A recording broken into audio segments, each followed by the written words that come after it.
you're watching Team Kop-Ish. See, now you're tuning in. It's the main free back again. Ripping LFC to the end, so go on, tell a friend. If they rockin' red, they're a 10 champions. We the best, we come again. Kop-Ish clean up in every region. Elevation in every season. Catch up in all the fast match up in real rap. And Drifty go on, tell them this is that. This is that. This is Kop-Ish. This is Kop-Ish. Reppin' Liverpool to the end, champions, we the best, come again. This is that. This is Kop-Ish. This is Kop-Ish. The main free back up in your screen, real ones know this the place to be.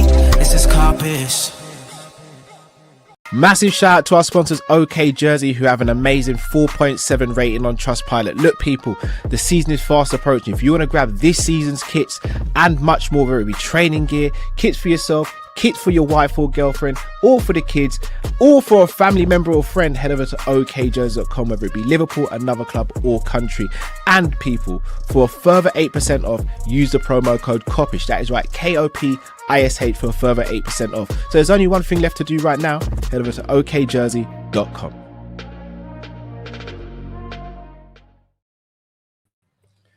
Good morning, good afternoon, good evening, wherever you're watching around the world, whatever time or replay, with you with us live and at the building. Big up your damn selves, everyone. Welcome to another edition of the Kopish Kollab show, your favorite show on a Friday. We've got Tom. Hassan will be joining us in a bit. Cal will be with us. And we are here. Tom, afternoon, my brother. Everything good? Yeah, I mean, it was going great until I was once again reminded that we aren't getting our World Cup OK Jersey video. I don't know who's going to... What if I won the World Cup shirt, Drift? What if I won a World Cup shirt ahead of the World Cup? You're still not letting it go, bro.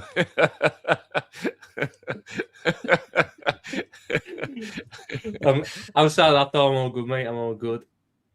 No, good. Obviously, we were talking a little bit about the situation behind the scenes, so we'll bring it to the front and we will have a conversation. Now, we're going to start with the Bradley Barcola stuff because, yeah, Liverpool want this saga to continue. But, Tom, could it be the beginning of the end of the saga? We obviously know that we got the here we go about an hour ago in terms of everything seems to be agreed for Guts. Mika Guts to PSG. We know obviously that is pretty much the direct replacement, isn't it? You look at the Ferran Torres, that's probably Ramos replacement, even though obviously it's good they got the body in. Kop-Ish coming in. I don't even think he's replacing anyone. I just think they wanted that extra body. Kang Lee. Yeah, I was going to say, or if Mbaye does go, I guess they're future-proofing the replacement for Mbaye if he goes. But this one, with the Mikkel Guts stuff, I will probably say that is directly linked to Barcola, wouldn't you? Yeah, I think I think we were just waiting for Ferran Torres and Mika Guts to get done. You know, Liverpool are very big on ensuring that relationships with other clubs stay strong in negotiations, and I think it's just been one long waiting game, and it seems like we're finally getting to the end of it. It's frustrating that it's taken this long, for sure, but there's an element of what can you do. Look, once we get this done and we can start assessing who we've got in the squad, I think people will be a lot more happy with the situation and a lot more content with the squad and that. But I'm just finally glad to see us potentially at the back end, because this has been brewing now for 2-3 months, and it's just been... I've enjoyed the new levels of nothing updates we could get. Like, I thought we were getting nothing updates for these sacks last summer. We've hit new levels with Bradley Barcola. Did you see the one yesterday? But on Anfield sector, I can't remember who said. I think it was Lakip who reposted something like, Liverpool will now, but with the news that they got Ferran Torres, here we go and everything, and after the Super Cup, Liverpool have decided they will come back strong for Bradley Barcola in the last 10 days of the transfer window. So what the fuck are we doing for the other 8? Just sitting there waiting. Do you know what I mean? Doing nothing. Like, it's been frustrating. I understand why we've waited, and I understand it's to get the price down and everything. I get all that. But why? At some point, you want to stop waiting and start doing, because the thing with Barcola is, how much of a pre-season is he going to have had? He only come back 4 days ago. He's apparently had an illness as well, so he's not fully trained on a couple of those days. Didn't get a single minute in the Super Cup. If we agree a fee with Barcola and we get the here we go over the weekend, he's not playing in PSG's final friendly on Sunday, I think it is. So by the time and he won't play in ours. So by the time he gets to Newcastle, Bradley Barcola will have had no preseason games. Yeah, he can't play against Newcastle now. We've left it too late. He can play, he just can't start. You can get 20 minutes, but he can't start. And if you wanted to start him, you're in a tough situation there. It's also about getting him up to speed now. You know, how intense has the preseason training been at PSG because he's been ill? Has he been able to properly get himself up to speed? All these things kind of sit in my head with it. So I look at that. And look, I'm glad that we're getting to the end game of it. I expect him to be a Liverpool player by probably Wednesday, Thursday next week. If it's any later than that, I'm starting to grow, really frustrated with it. But I expect him to be a Liverpool player by next week. You know, it's the guy that we wanted. It is the top target, and it'll be good to get the top target through the doors. I'm just happy and glad to see it over. Yeah. The reports are big up Anfield edition as well. The reports are that, and this is coming by way of Ben Jacobs, is that PSG at the moment have come down in valuation to 120 sterling. I'm not sure what that is in euros, but apparently they are coming down on the price of it now. So I guess that factors in what you're saying, Tom, too. Everything seeming to fall into place. They've got all their players. The dominoes have started. The price comes down. Liverpool willing to match that price. So, it seems like everything is starting to slowly come together on the Barcola stuff. Yeah, it's been a long time coming, but hopefully this gets done. Hopefully, there are other transfers that will probably end up getting done as well. But I'm hoping that once the Barcola deal's done, everything else kind of speeds up a bit. Because none of the other players we should be going for should have negotiations this drawn out. No, but let's be honest. The reason it's been drawn out is because of the price, isn't it? If Barcola was only valued at 40, 50 mil, he'd been a Liverpool player weeks ago. But because obviously the price is so high, If Barcola was valued at 40 to 50 mil, he wouldn't have been our top target.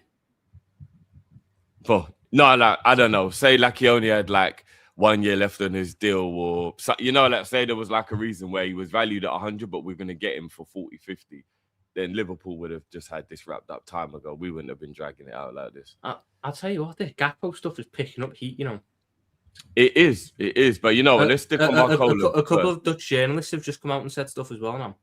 Yeah, I've got some stuff up here as well. But let's finish up on about. And Fabrizio's just retweeted one of his Barcola tweets, so hopefully we'll get an update from him at some point. Cal, welcome back, brother. Thank you. Barcola, what are you thinking? The price is coming down. They're getting their players. Mikkel Guts, I don't know if you've seen, they've agreed the fee now in principle. So that deal looks like it will happen over the weekend.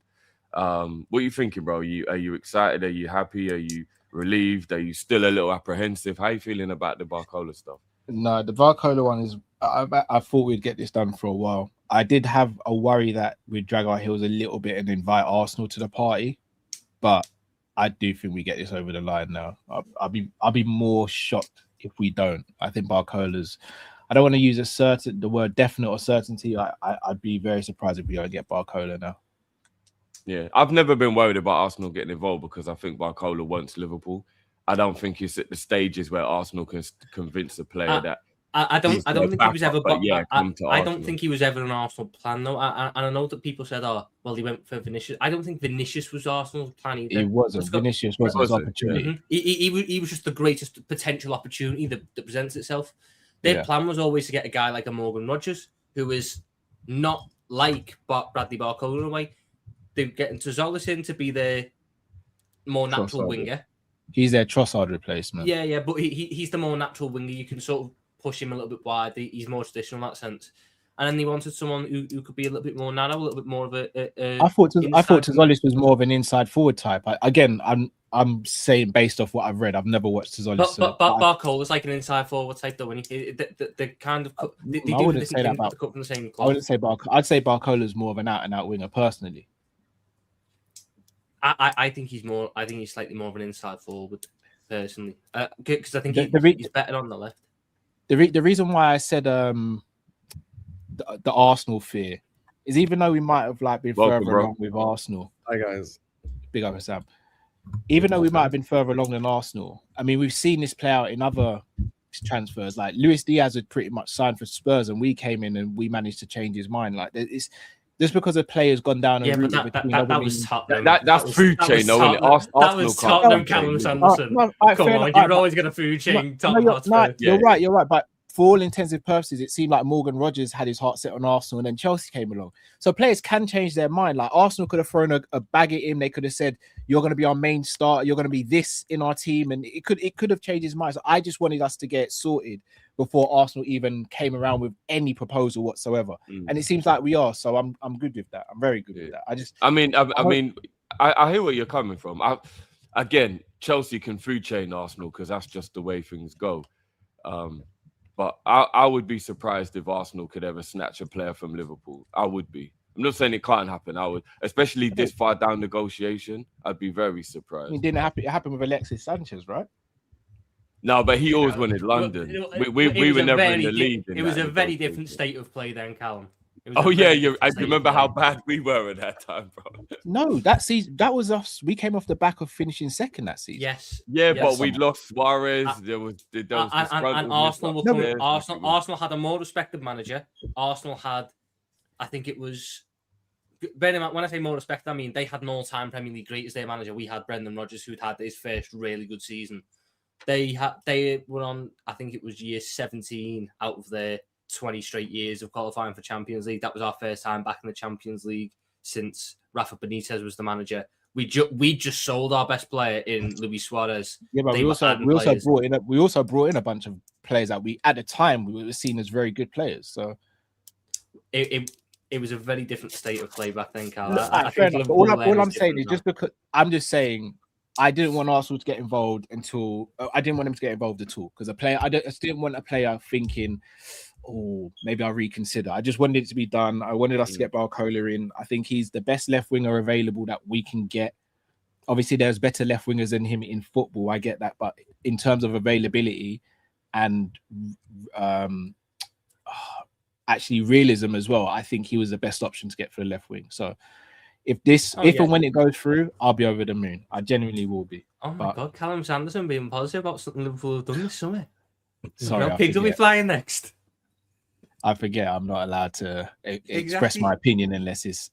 You're not allowed to think because Tom will tell you we'll be fine, and then he'll rant about I'm learning. And then he'll come back a day later after the call and tell you how good we are. So no, I'm learning, Hassam, that if you say anything that questions positivity, then you're automatically negative. It's weird. It's a weird world we live in. It's not a weird. Yeah, I mean, people just want us to be excited. I think the excitement for Barcola is now a just waiting announcement because everyone basically accepts that he's here. There's a guy earlier on in chat who asked a question, which I'm going to ask Tom.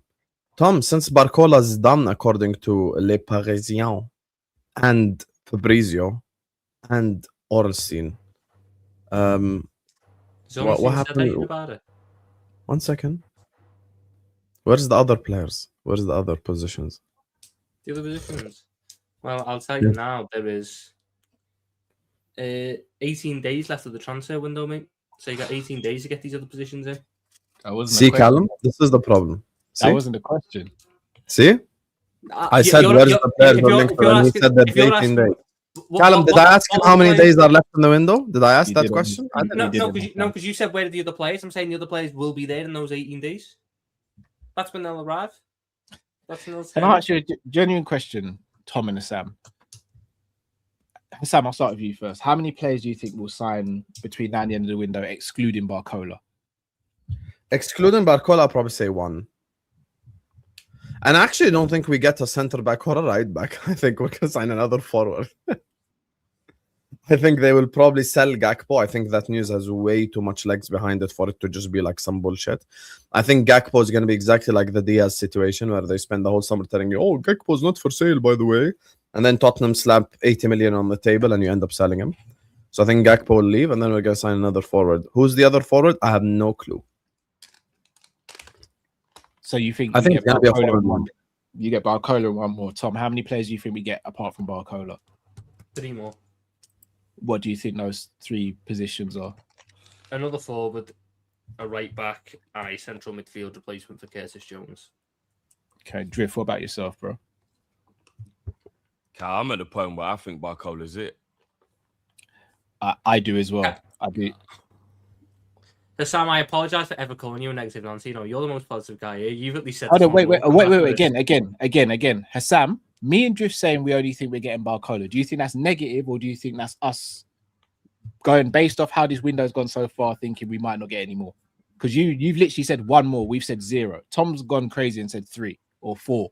He said 4 before the stream started, by the way. Tom, me and you both know that we're going to sign 4 was including Barcola. 4 was including Barcola. So it's 3 after Barcola. 4 transfers in 2 weeks. So check this. Going into this, Tom, I really don't want to get Kop-Ish demonetized, but they're going to get the yellow. Don't get us demonetized. Please, Sam, don't. This is our livelihood. You think we're going to sign 3 players in the next 17 days? Wake up, bro. Sam, check why I catch him out. Going into the season, didn't Tom say signing 6 players would be too many players? Yeah, because I didn't want anyone to go. But it was 2 of the players that I think we're going to buy are replacements. I only wanted to buy 4. So I've got me 4. 2 of them are class. One's a replacement for Gakpo, one's a replacement for Jones. If you go back to the start of the summer, you said Barcola's not a replacement for Gakpo. Yes, can I just like going to be the other attacker is going to be the replacement. Oh God. Why are you just such a gaslighting fraud? I'm not a gaslighting fraud. You said that 6 players is too much, and now you want 6 players. I said 6 players was too much because I wanted to keep some of the guys. But Sam, we were on the same boat. We didn't want to sell anyone. Now, it's very clear to me that both Curtis Jones and Cody Gakpo won't be here. So I have to replace them. So I need 2 more. You know, Callum, I'm gonna praise Callum here. Naoni will replace Jones, Tom. We won't buy yes, Naoni is the Jones replacement. We know this. Yes, you know, I want to say one thing. I'm gonna praise Callum here. Callum, can I talk? Yeah. Am I a guest here to just not talk at all? Can I say 3 words? I was about to praise you, brother. You've literally just been talking. Don't try and guess. He got a fresh trim and he won't let me speak. Anyway, let me just say one thing. Every Friday, Drift is jealous because he doesn't have a fresh trim. Wow. He can't get one. Him and Matt can't relate. Anyway, back to the topic, guys. If you weren't getting married, I would cuss you back. I don't have the hair problem. I'm sorry. Now, when it comes to like Callum, I'm gonna praise him and myself a little bit here. Outside the like 2 people in the chat who say, "Oh, we're gonna win the league." Everyone in the chat is saying everything that myself and Callum have said for the last 2 weeks. So why have you spent the last 2 weeks cussing us for no reason?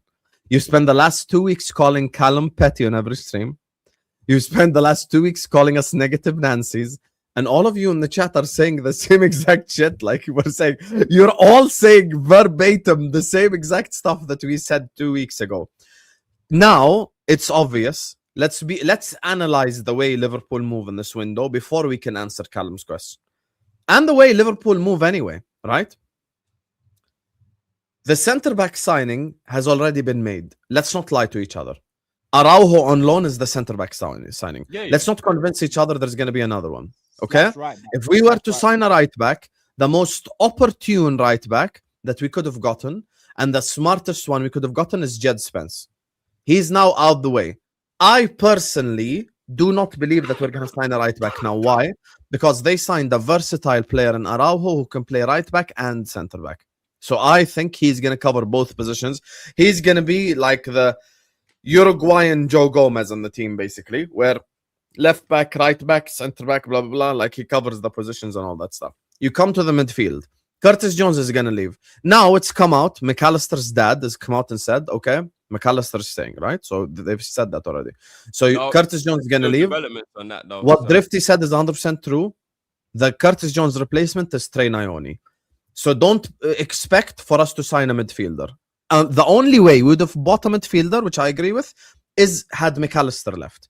But because it's Curtis Jones, they're going to say, look, youth player left, youth player in. Now you go back to the front line. With Bradley Barcola, Ryu Gumoa, Munoz there, it seems like Chiesa has no buyers. I think we're going to sell him if he has a buyer. You look at obviously Isak, Gakpo's there right now and he's versatile. If Spurs slap 80 million on the table, I think we get another player because there's too much legs behind it.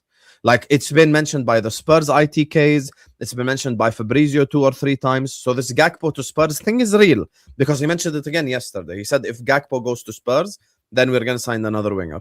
So I believe actually what Callum and Drifty are saying is not that far-fetched, Tom. I think if we sell Gakpo, there's going to be another winger beside Barcola. But if we don't sell Gakpo, I don't think we sign anyone else. Because the other positions, Tom, if you think about it, were players that have been available for the last 2 months and 14 days. So had we thought of them as priorities or have we thought of them as positions that we need, we would have signed them already. Sure. That's my legitimate logic for this club. So I think it's going to be Barcola, basically. And that's fair enough. But then I would then go with, if you want to talk about how Liverpool have operated this window, look at the guys we have signed. Up to this point, no one knew anything about Munoz until it happened. No one knew anything about Araujo until it happened. And when you get the articles by the journalists, once the signing's done, doing the deep dives into them, and they tell you, oh, contact was only made a day before the transfer got confirmed, or 2 days before the transfer got confirmed. Liverpool have operated that way this window. So I can't sit there and go, it's not going to happen, because who's not to say that once they get Barcola done and this other attacker done, which is out in the open, which is one of the only transfers that has been out in the open for Liverpool this summer. They've got deals in the background on players. That they've got a right back that they've got in mind that hasn't come out yet and that can get done like that. And then in terms of Curtis Jones, look, I think he's going to go, and I think Liverpool have been prepared for this possibility since January because they were willing to do it in January if they got Denzel Dumfries back. Now, if we are going to expand on Jones leaving, I think it's a disgrace. I'll be honest with you. And I think it's a disgrace the money we're getting for him as well. Do you guys know what 40 million euros is? 40 million euros is nothing in today's market. What are you going to buy with 40 million? For him is crap, but this was the pre-season for him to kick on under this new manager after he clearly wasn't in favour with the last one. And he's probably had, outside of Harvey Elliott, the worst pre-season out of any other player. Tom, doesn't that speak to the way we're treating the players at the moment, whether it be Hughes or whoever? That's not true. Why is Curtis Jones the worst pre-season? Says who? I said this, he wasn't the worst. He had the second one. Kerkez looks worse.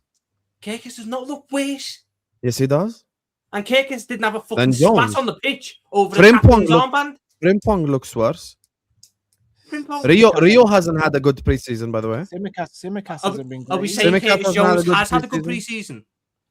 No, but you said he's the second worst. I don't think it's the second worst. Based on what I expected from him this pre-season, based on my expectations of what it should have been, he has had the second worst pre-season. He's not. Okay, he's not been any good. So, genuine question, Tom, because look, we can argue about semantics of who's been the worst and all that. Do you think that judging him off the pre-season is the reason why we're selling him, though? Because I think if we are, then I don't think that pre-season is why we're selling him. I think the pre-season is the result of him wanting to leave. I think he's wanted to leave.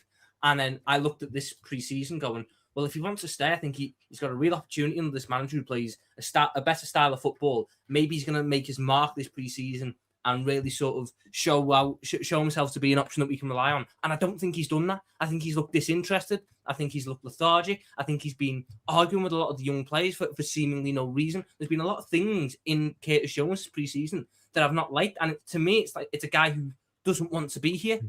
In that case, there's no point in you being here. Because why? I don't know. I think Curtis Jones thinks he should be a starter. Whether rightly or wrongly, Curtis Jones thinks he should be a starter. And that's his prerogative. That's fair. And that's his decision. He is not that at Liverpool. So can I ask you a question? It's financial more so than should be a starter. It's not drift. It's not financial. Because we're not getting enough. Apparently, we wouldn't offer him an increase on the contract. No, we offered him an increase. How much we offered him an increase. He just wanted the mega increase that we weren't willing to pay. It's not financial because we're not making crazy money from the deal. Can I ask a genuine question though? No, not on our end, on his end, Cal. I think he's thinking you're not valuing. I don't think it's financial. I don't think it's financial because if it was financially be going to a league that is filled with money. Yeah. But if Inter Milan are going to pay him 170 a week or whatever, and Liverpool only want to give him 90 or then it would. You know what I mean? He's Liverpool still offered getting him. what he would be considered. Liverpool offered him more than 170. I'd be When? very. Oh, I don't know about that, Tom. Yeah, when did that happen? I'm pretty sure we did. I don't know if we'll get that in. Again, just to keep You won't get that just to keep the conversation here. Again, I want people to hear the question before people crash out and say I'm being negative. I'm asking a question, a genuine question. You're negative. I rate Trey highly. I do rate him highly. But I've also got to think about who the player is today as opposed to who I think the player will be in 2, 3, 4, 5 years' time. Mm-hmm. Is Trey Nyoni a upgrade or even the same level as Curtis Jones right now? No. Jones is better right now. Yes, and no. Jones is better right now as a player. Jones is better. Griff, why do you say yes or no, bro? Because currently Jones is ahead of him, but I think with the trajectory that Trey will be on and how much I believe in his talent, I think within 12 months it probably won't be a difference, and then in the end, I think he'll go on and look better. And that's not shading on Jones. I do think Nyoni has a higher ceiling than Curtis Jones. No, agreed. But right, I think you just said right now who's the better player. Yeah. Right now, Curtis Jones is the better player. Yeah, but Jones right now. Yeah. If Nyoni gets the opportunities similar to what Rio got last year, I do think Nyoni can showcase himself on a bigger, better stage, higher stage, and showcase that he can be that level. But right now, we haven't seen it yet. I'm going to ask a question again. And again, I'm going to ask the question. I'm not being negative. I'm just asking a question. What are we basing Trey being near to Jones's level on? Are we just basing that on this preseason? No, I'm basing it on everything I've seen from Trey Nyoni. We barely seen anything of him last season. Let's call it what it is, guys. We barely saw anything last season. Yeah. No, but every time he's played, I think he's been brilliant. And I think you can just tell he's a baller. Mm-hmm. And preseason, I am waiting stuff on preseason because I do think under a new manager, it's your time to make an impact and it's your time to showcase yourself. And Trey Nyoni has been probably the biggest winner of preseason. It's him or Duckway who I think have had the best preseason in terms of, a growth in reputation and stuff. I think Nyoni's been brilliant, and it says a lot that we've played how many preseason games now? Was it 4? And the best we've looked in midfield is when it's been Nyoni and Szoboszlai together. Okay. Yeah, I think he's about to have the Trent and Klein moment with Jones. I think it'll be Jones goes, he comes in, and then he just won't look back and he'll take the opportunity. And he'll go I just don't see Liverpool going into the season with an unknown as fifth choice centre mid when the manager needs depth in that position. Endo's the 5th choice. Did Endo play in midfield when he played against? Well, no, he played at centre, but he's the 5th choice midfielder. That's if he stays. And who knows if he's going to stay? No one's buying Endo. He's going to be free at the end of the season. No one's buying Endo. I just don't know if Endo's looked at as a guy there. Maybe he is, and in which case I'll be very confused. I think Liverpool buy another midfielder, and Trey is the 5th choice midfielder. But 5th choice midfielder in an Iraola system gets a hell of a lot of minutes because he rotates a lot. Okay, so as of right now, let's assume that Jones goes. We'll have Sobo, Grav, Mac, Trey, and Endo. Mm-hmm. Mac isn't a guarantee. Have you seen the news? McAllister's going to stay. They're not going to. They won't sell McAllister. Certainly not to City. Look, the report this morning said Rodri to Barcelona could create a domino effect that would mean that Man City would put money on the table Liverpool wouldn't say no to. Man City going for Enzo Fernandez anyway. I'm not, for anyone in the chat, I'm not mentioning Bajcetic because if he's going to come across like an agenda. Just allow it. I just said I'm not mentioning him. Please don't. You've been mentioning, but you gave Bajcetic a career at Liverpool. You've been mentioning him for 5 years. Get over it now. I literally just said I'm not mentioning him. All right, yeah, please don't. All jokes aside, guys. But Bajcetic's last game of senior football was for Las Palmas. He went on that loan 2 years ago. Again, I'm all asking now, guys. Going into the season, if those are our 5 centre midfielders, do you think that's better or worse than what we went into the season with last season? And are you happy with those 5 in midfield? It's worse than last season because no one's come in and one's left. So you've got weaker. No, but effectively, Trey Nyoni just replaced Jones, so you have replaced. Yes, but everyone on this panel said Trainioni is worse than Curtis Jones at this present moment in time. So yes, we have gotten worse on that metric. We have gotten worse. Okay, so based on the fact that Iraola's here, who will believe will be a better coach than what Slot was last season. Yeah. How are you feeling about the midfield situation, or do you think this could be one of our? Do you think it could be a surprise that it works really well, or do you think it could be something that's could be our undoing this season? I think you're taking a massive gamble with it if you're going in with that 5, which is why I think they go out and buy one more. I do think they go out and buy a replacement for Curtis Jones, but if they go in with the 5 you mentioned, you've still got a massive hole in terms of DM, because you don't have anyone who can do who can do exactly what you need the defensive midfielder to do. Everyone that you could put there has. Give me a name, Tom. Who are we going to get? I mean, if someone had done a video on the top 10 midfielders to replace Curtis Jones, I'm just going to plug that. Maybe someone could go then and look at that list. Well, what's mad though, and Hassam, you'll agree with me, anyone that Tom's mentioned definitely won't sign, because Liverpool won't sign any of those 10 players, because we've just seen it. We sent it back. In terms of this season, wow, he went there. Shout out to Shanti in the chat. I want to ask this question, because we're all a little bit hesitant about the midfield, especially if Jones going, and I don't believe we'll bring in another player for the midfield. If none of us expect us to go for the league this season, is that midfield good enough to secure us top 4, top 5? 100%. Yeah. I like our midfield. If everyone plays at the level they can do, yes. Yeah, I like our midfield. I saw Gravenberch have one game against Monaco and look like the old Gravenberch in comparison to what he ended up being under Slot. So if he can improve, I think everyone will improve, and I just think the team would just get back to the level they're at when they're all very good players. Obviously, Ryan Gravenberch has a huge sample size of 6 good months in 3 years, so I think that is something that he can rely on. He's been better than only 6 months worth of football. That was when he was consistently really, really good. But he has been good in other spells in his 6 months at Liverpool. Drift, just to play devil's advocate, could you not say that yes, Gravenberch looked good against Monaco in the half he played, but against Leeds he was really bad? Yeah, but I think that was literally his first minutes of pre-season, the Leeds game. So I'm not going to be too down on him for that. And he'd only been with Iraola for a couple of days before that match, so he didn't even truly get what Iraola wanted of him, if that makes sense. So the longer he's with him, I saw him. Did you see the game, Carl? He was spraying passes. I didn't even know Gravenberch had that in his bag.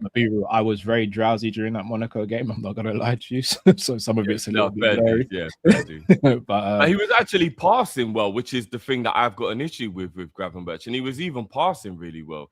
So maybe Iraola will get him back up to the level we know he's capable of. But I believe he will anyway. Those current 5 midfielders of Trey, Grav, Mac, Endo, and Sobo, where does that rank amongst Premier League or pivot players in the Premier League right now, in your opinion? If we're looking at names, then it doesn't rank very highly. But I'm more going to be thinking about what I know of the players. I don't care about the names. I'm all about ability. Where does that? No, but I mean names and reputations. So at the moment, our reputation is low. If you compare it to the top 6, I think it's Tottenham's is a weird one because we haven't seen Tonali and Fernandes play together. So I don't. They're good players, but I might probably edge it to us on that one.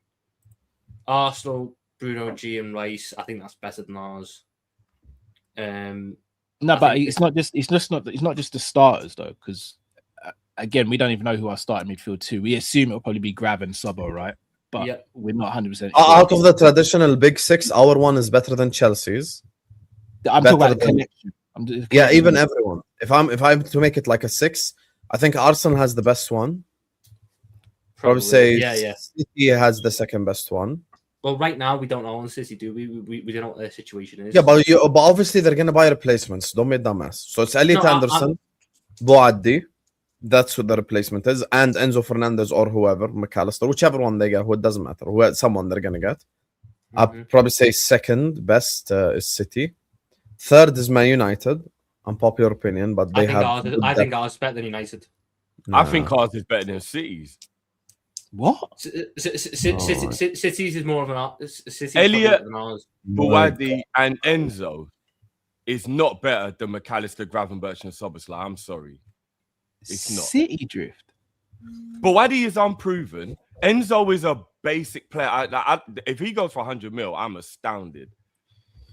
Oh, and God. Elliot Anderson, I do rate him, but like, would anybody even want Elliot Anderson at Liverpool? I remember people saying, Yes. "Don't want Elliot Anderson." Maybe not for that price. With you, I don't want Elliot Anderson. But remember Callum's question. He said all 6 together. Hold on. I'm just saying, if we're talking about Buwadi, Anderson, and Enzo, that is not better than Liverpool. No, because But he said all 6 City have depth together. and You beyond can't that. just change the question. City have depth and beyond that as well. I think our starting 11 is up there. My problem is our squad, not our starting 11. I'll be honest, Hassan, when you say United, in what way is United's pivot better than ours? Because they've got Tielemans, they've got Andre They've Santos. got Tielemans, Mainu, Bruno Fernandes, Andre Santos. Are we including Bruno Fernandes in the pivot? Because he's their 10, isn't he? No, but he's asking about. No, but Callum asked about like all midfield. No. I said pivot. I said pivot. So I did say pivot. Okay, my bad. If it's pivot, I think it does. If you're including Bruno Fernandes, then there's more of an argument. But on pivot, Andre Santos, Tielemans, and Mainu compared to Szoboszlai, Gravenberch, and McAllister, I think when everyone's on it, ours is better. We keep saying when everyone's on it. And if you're talking about the depth there, probably if it's just pivot, our ones are better. Probably. Yeah, we say when everyone's on it. We never say that for the opposition. Or like, I'm saying that for them as well, though, Cal. Okay, if everyone's on it for them, theirs is still decent. But the one thing with United is that their depth really isn't good in that position as well. They're playing Mason Mount in the pivot at the minute as the fourth choice option, and he just got injured. So Ugarte's out for the season. Like they only have 3 guys there right now. We have better depth than them because we've got 4 or 5 guys. They don't have the depth. I'm sorry, guys. I thought it's all 6 midfielders, so probably our one is better than United then. I think ours is better than United, Chelsea, and Tottenham. It's better than City's, man. I'm not having it, man. But Buwadi is a kid who's barely done anything outside of you watched him at the World Cup. The one I don't rate is Elliot Anderson last season, but all of a sudden, we're going to rate him now? You can't ignore City's depth, though. Drift. Once you get past their starters, or let's say 3v3. Nico Gonzalez, Kovacic. They've got Nico Gonzalez and Kovacic in behind, and we've got Trainioni. Kovacic, that old man. I mean, I'll give you Gonzalez, he's good, but Kovacic just got man of the match in a World Cup round 16 game. Kovacic ain't better than McAllister, for an example. All right, I'm not comparing him to McAllister. He's getting but I'm saying if you go to our depth, then so if you go past Soboslai and our depth is Endo and Nioni. Who's better than the people you're? No. Because Drift, you included 3 guys for them. So it's Fernandes, it's Buwadi, and it's Anderson. That's our 3 versus their 3. Well, I would put Verts in our 3, so I would say it's Gravenberch, Soboslai. It's a 10. But he said pivots. It's a pivot. But they only play 2 in a pivot then. Yeah, we only play 2 in the pivot. So who we have picking 3 for starting Man City guys? out of the 3 then? Because then I still think they're going to rotate. Who would it be? Buwadi and Enzo then, yeah? Is that who it would be? One game it'll be Anderson and Buwadi. The next game it'll be Anderson and Soboslai is better than Buwadi and Enzo. Sure. I'm not arguing. And then if they change whoever, McAllister's better than whoever they check. What are we doing here? The depth drift. If we go for starting 3, and I know it's only 2 in a pivot, but there's 3 guys that you reasonably expect to start pretty much every game. It's Szoboszlai, McAllister, and Gravenberch. And it's Anderson, it's Fernandes, it's Buwadi. That, whether you think ours is better or theirs is better, it's close. It's close. Yeah, I'm not saying it's night and day, but ours is better. Sure. Then you get to, so we're ignoring all 6 of those. Then we get to who's behind them. We have Trainioni and Endo. They have Nico Gonzalez and Kovacic. Yeah, they've got more numbers. I agree with that, but their first, so their overall depth is Nico O'Reilly as well. Well, he's starting. He does play left back more. I mean, maybe he will put him in midfield now as a new manager, but he does play left back. Man City's midfield is ahead of ours. Like this, I don't even think it's. They've got more depth, but I don't think the quality is better. I don't think they haven't got one midfielder who's better than. Now that Rodri's going, they don't have one midfielder better than Szoboszlai. So immediately we've got the best midfielder out of the bunch. Yeah, but and then then when you start going down, the like. And this Now is Rodgers why gone, Drifty thinks we can win the league. But Because he then overrates arguably, if you can say that apart from Szoboszlai, Grav and Mac probably aren't in their top 3. You could make that argument. Huh? They actually want McAllister. Like they rate McAllister. So It does. straight away, that means that he would probably be going in over You some know, of these people that if we're going to say that because a club wants someone that we automatically rate them. I mean, I got told that Kop-Ish wasn't any good, but PSG, who are the best team in the world, No, Carl, I mean that change. would automatically mean he's above every. Like they're not going to buy McAllister for us and then put him in the pecking order behind I don't think the we're going to likes buy of McAllister. Kovacic, and he'll probably go in there and be like arguably the backup to the main play. They're not going to give us that money and then he will go on their squad and just They're not going to come into Liverpool for a McAllister. That's just not going to happen. They're not going to. If they don't get Enzo, the talk is McAllister's the next on their list. So it's not going to be McAllister. We're not going to sell the McAllister. It made no sense from any standpoint. I just find it remarkable that people would say that. They're not selling McAllister. They can't. If they're going to they're not selling 2 of the start of the 4 senior midfielders with 2 weeks ago in the window. I can see them selling Jones because that one's been in the work for a while. I don't see them selling McAllister at this point. And I don't see them selling to City either, because the last time we were even talking with City about a transfer was Diaz and Alvarez, and they fucked us on that one. That stopped us. So yeah. So all right. So let me ask you guys a question then.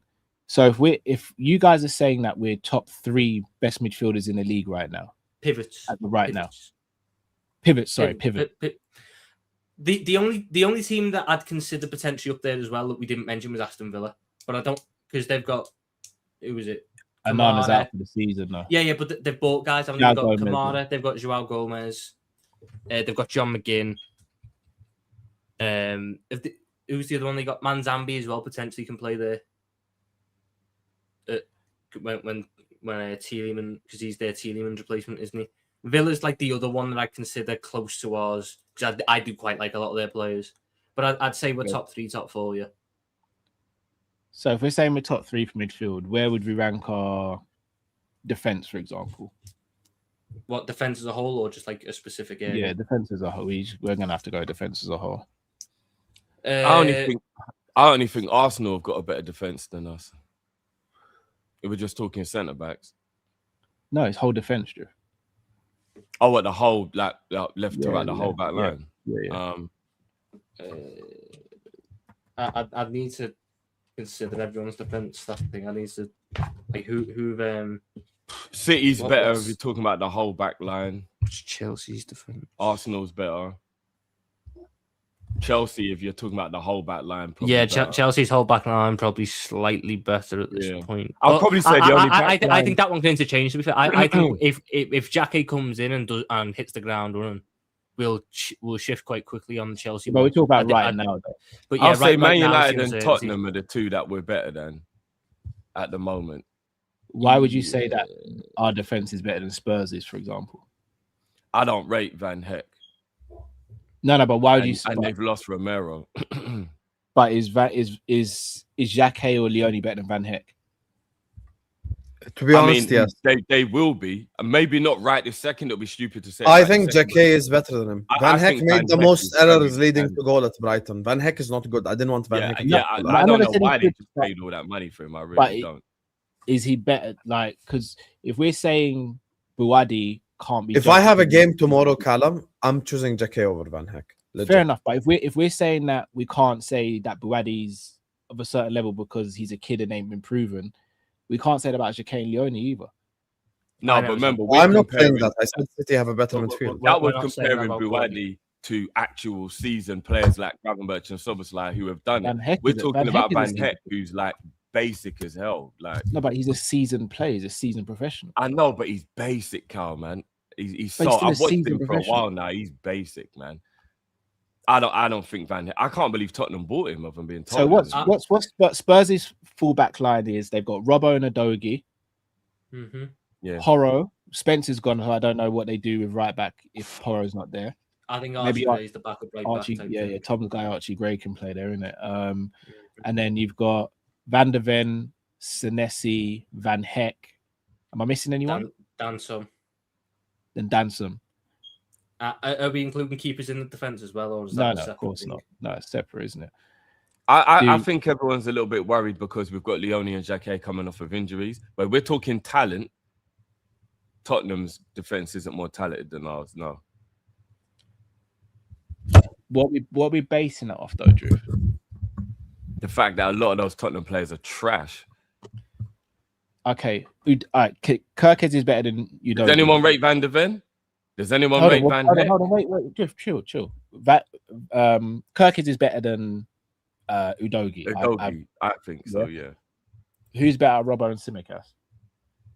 Robbo. All right, so that's 1-1 then. Van der Ven, Van Dijk's better than him. Mm-hmm.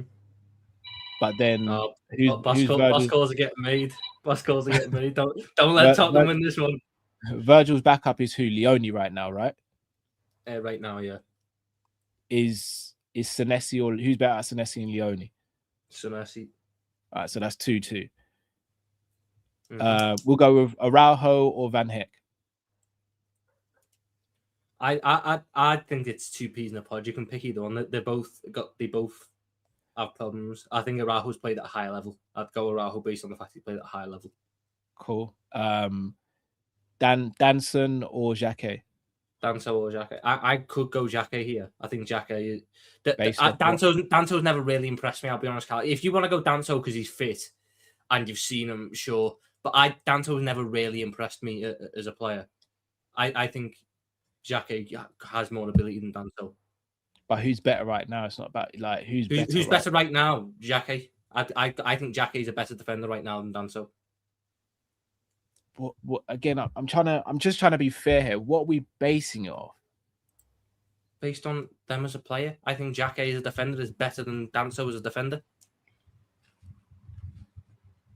How many games did Jacquet play last So season? where we at? I'm lost now. How many games did Jacquet play last year? Jacquet or Danzo? Yeah. Danzo is average, so he's proved more than Jacquet, but I would go with Jacquet based on what I think. Jacquet last season played 21 games for 1,800 minutes. Danso. Do you think Tottenham got a better defense than us? I think it's a very good debate, and I think we kind of because of the name Danso last Tottenham, season played 36 games at 2,300 minutes. So he played 15 more games, but only 400 more minutes. He really wasn't a starter last year, Dan. So he started a lot of his minutes came in the Champions League, and Danzo's a very average player. Did Danzo start a single win for Tottenham? He started 3 wins. For I remember Tottenham, he was the one who gave that mistake away in the second to last game. I'm not gonna go as low as comparing us to Spurs. All I know is we ain't better than City and Arsenal, and that's it. The others, it's all a conversation, like Man United and Chelsea or whoever. I think Chelsea, City, and Arsenal are above. Spurs for me is not a club I'm gonna take seriously until they prove it, because they've been like actual dog shit for 2.5 seasons almost. So I'm not gonna compare us to them. Even the signings that they made, the only ones on like, oh wow, I'll probably say is Tonali. I'm impressed they got Senesi. The rest of them are all mid players, legit, nothing special. Van Heck ain't special. Savinho ain't special. Can I finish? Savinho ain't special. Mateus Fernandez, I was asked on this channel, would I take him for 30-40 million? And I said no. Not a single Spurs player they signed. I'm like, oh, wow, Spurs. Like, I don't feel that way. I think the ones that are legit better than us are Arsenal and City. The rest, it's a convo. Like, we can talk to United. We're better than Chelsea as well. United, probably there's a conversation because they built themselves up to get to this level now. And they've been consistent for quite a while. And they signed Santos and Tielemans, which improves their midfield. But the rest of the teams were better than. For me, our floor is 4th. And remember, Aston Villa have Champions League football. Champions League and Europa League is 2 different things. Champions League football, they're going to have to adapt to being a big club. So, yeah. Yeah, I remember they did really well when they were in the Champions League 2 years ago, bro. I don't think that'll actually bother them too much. I'm not expecting much from Villa this season based on what Hassam said in the injuries. So Emery is the type of manager that I never doubt when it comes to being able to like deal with players leaving and then getting the best out of what he's got and all that. And I think Villa will probably be there or thereabouts again. But again, if we're sitting there saying that Villa are going to struggle this season, based on what you're saying, Hassan, then could you not say the opposite for Spurs and Arsenal? The fact that they won't have European football to distract. Actually, no. I don't think Spurs' problem was European football. I think, Callum, a lot of their players are dog shit. I'm sorry. Injuries as well. They did have injuries as well. No. Not injuries as well. Their players are shit. They legitimately are. I'm not going to sit here and say they've got amazing players, but at the same time, I've seen James Madison get dominated so many times. I've seen their midfielders get dominated. I've seen their forward line not hit a barn door. I've seen their defense get abused.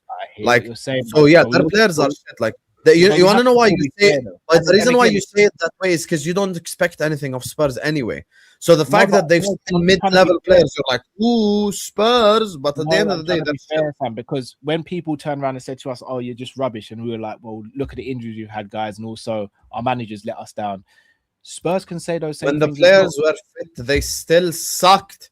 They sucked in all scenarios, Cal. Yes, Udogie played, they sucked. Whoever played. Their manager was a lot to do with that as well, though, bro. Yeah, and they've brought in quite a lot of How many managers have they had in the last 4 years? 2 years, 3 years? Yeah, but both of them were a bit.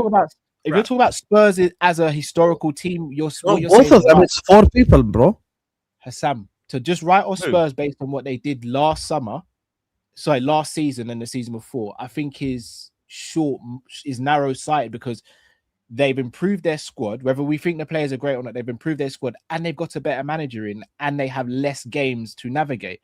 That surely must make them. Can I convince you why you're saying? Can I tell you why you're saying all this?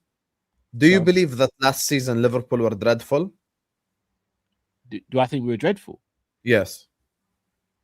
Yeah, we were. Yeah, based on our. I agree with you. We were dreadful and we finished 5th. They were dreadful.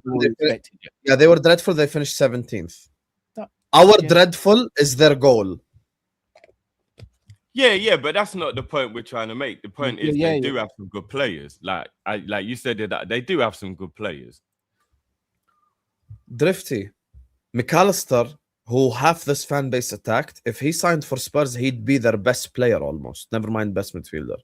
So when we're talking, there's levels to this game. I don't know about now. They've got Tonali and Fernandes. Yeah, but I've already said the players I'm impressed they got is Tonali and Senesi. The rest of their team are legitimately mid. Like, I get the whole negative thing, and I'm with you guys, and I'm worried about next season.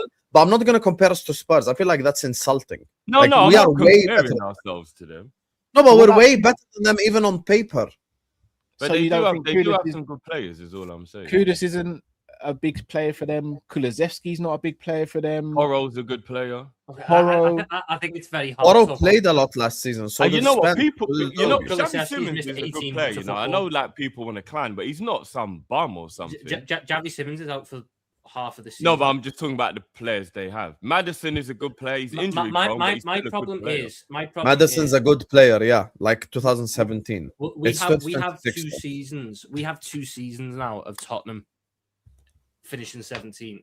And yes, I think that one of the years they were going in the Europa League, the second one they were just shit. They were just shit. But even when you consider that they finished 6th under Postecoglou in the first year, and outside of 10 games, they were on track to finish like 15th. Yeah. The year before that, under Conte, where did they finish? That was 22/23. I wouldn't even take Kudus at Liverpool, and we're desperate for a right winger. I literally come on. I legit wouldn't take Kudus. I think he's overrated and trash. I'm sorry. I think he's overrated. He's so overrated. He scores like 2 or 3 good goals, and everyone sucks him off. He's so overrated. He gets pocketed by fullbacks almost week in, week out when he plays. If Kudus is on it, he's actually the type of player who wins you a okay, there you are. Everyone stop. You just said if Kudus is on it. If McAllister is on it, he's PFA team of the season. If Kirkus is on it, team of the season. If Gravenberg... No, let me finish. If Kirkus is on it, team of the season. If Gravenberg is on it, team of the season. If McAllister is on it, team of the season. If Wirtz is on it, Bundesliga player of the year. If Isak is on it, outscored Haaland. If Barcola is on it, he outscored all PSG's forwards. If Van Dijk is on it, he's the best centre back in the league. If Alisson's on it, he's the best keeper in the league. So let's not play. No, let me land. Because we're not gonna play. We're not gonna play the game of if he's on it. We're talking about their actual level.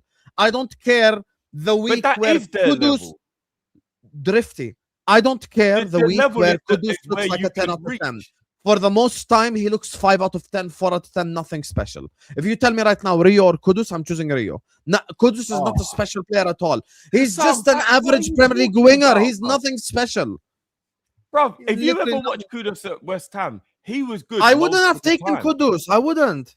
He was good. I know he isn't the most consistent. Ask player in Uncle the world. Albert. He calls into the show. Ask him. I never wanted Kudus from when he was at West Ham. There is absolutely no way you just said Rio over Kudus. That is insanity, bro. If you tell me right now, next season I'm gonna start, bro, you guys need to understand something, yeah? Spurs have finished 17th in back-to-back seasons with multiple different managers for good reason. Our trash is their dream. Our trash season of finishing 5th is their objective.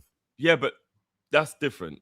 We're not talking about that. No, We're that's just not talking different. about- That's because we're talking that's the about level of going into player the they new got. season with the new manager and what they're looking like now. Forget what happened last year. All right. Wait, Hold on, Ooh, wait, Germany. hold on. Wait, sorry, real quick. Tom, really quick. Sorry, Tom, really quickly. Hassam, who's better, Frimpong or Porro? Who do you rather Porro. have at right back? So that just Porro. null and voids your whole argument then. No, it doesn't. It does, because you've literally just spoken about their ceiling is our floor and this, that, and the other. You've just said that you take a Spurs right back over our right back.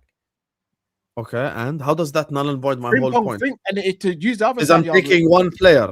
No, Frimpong being on it got him in the Bundesliga team of the year, if I'm not mistaken, as well, right? So if you're saying you take Porro, if you're saying you take Porro over Frimpong, then it's not a case of what are Spurs. We're saying Kudus right now would walk into Liverpool's team as right winger. I don't even see how that's a debate right now. I'm not sitting there saying I Kudus is can't believe brilliant. that's a debate. I'm not saying Kudus is brilliant and all that, but their entire right side would walk into Liverpool. We have to be honest. I've never really seen it with Kudus like that. I think he's a massively inconsistent player.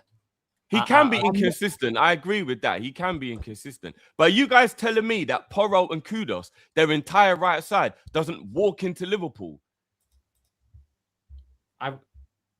Well, we're saying this. Come on, guys. It's not even a conversation. I'm not taking Kudus at Liverpool. I'm not. I'm unsure on Kudus as well. You know, I do think he's quite overrated. The ones that start for us, I've already said Porro, probably Senesi, and Tonali. The rest is all us. Outside of a good start. Who starts right wing for Liverpool right now then?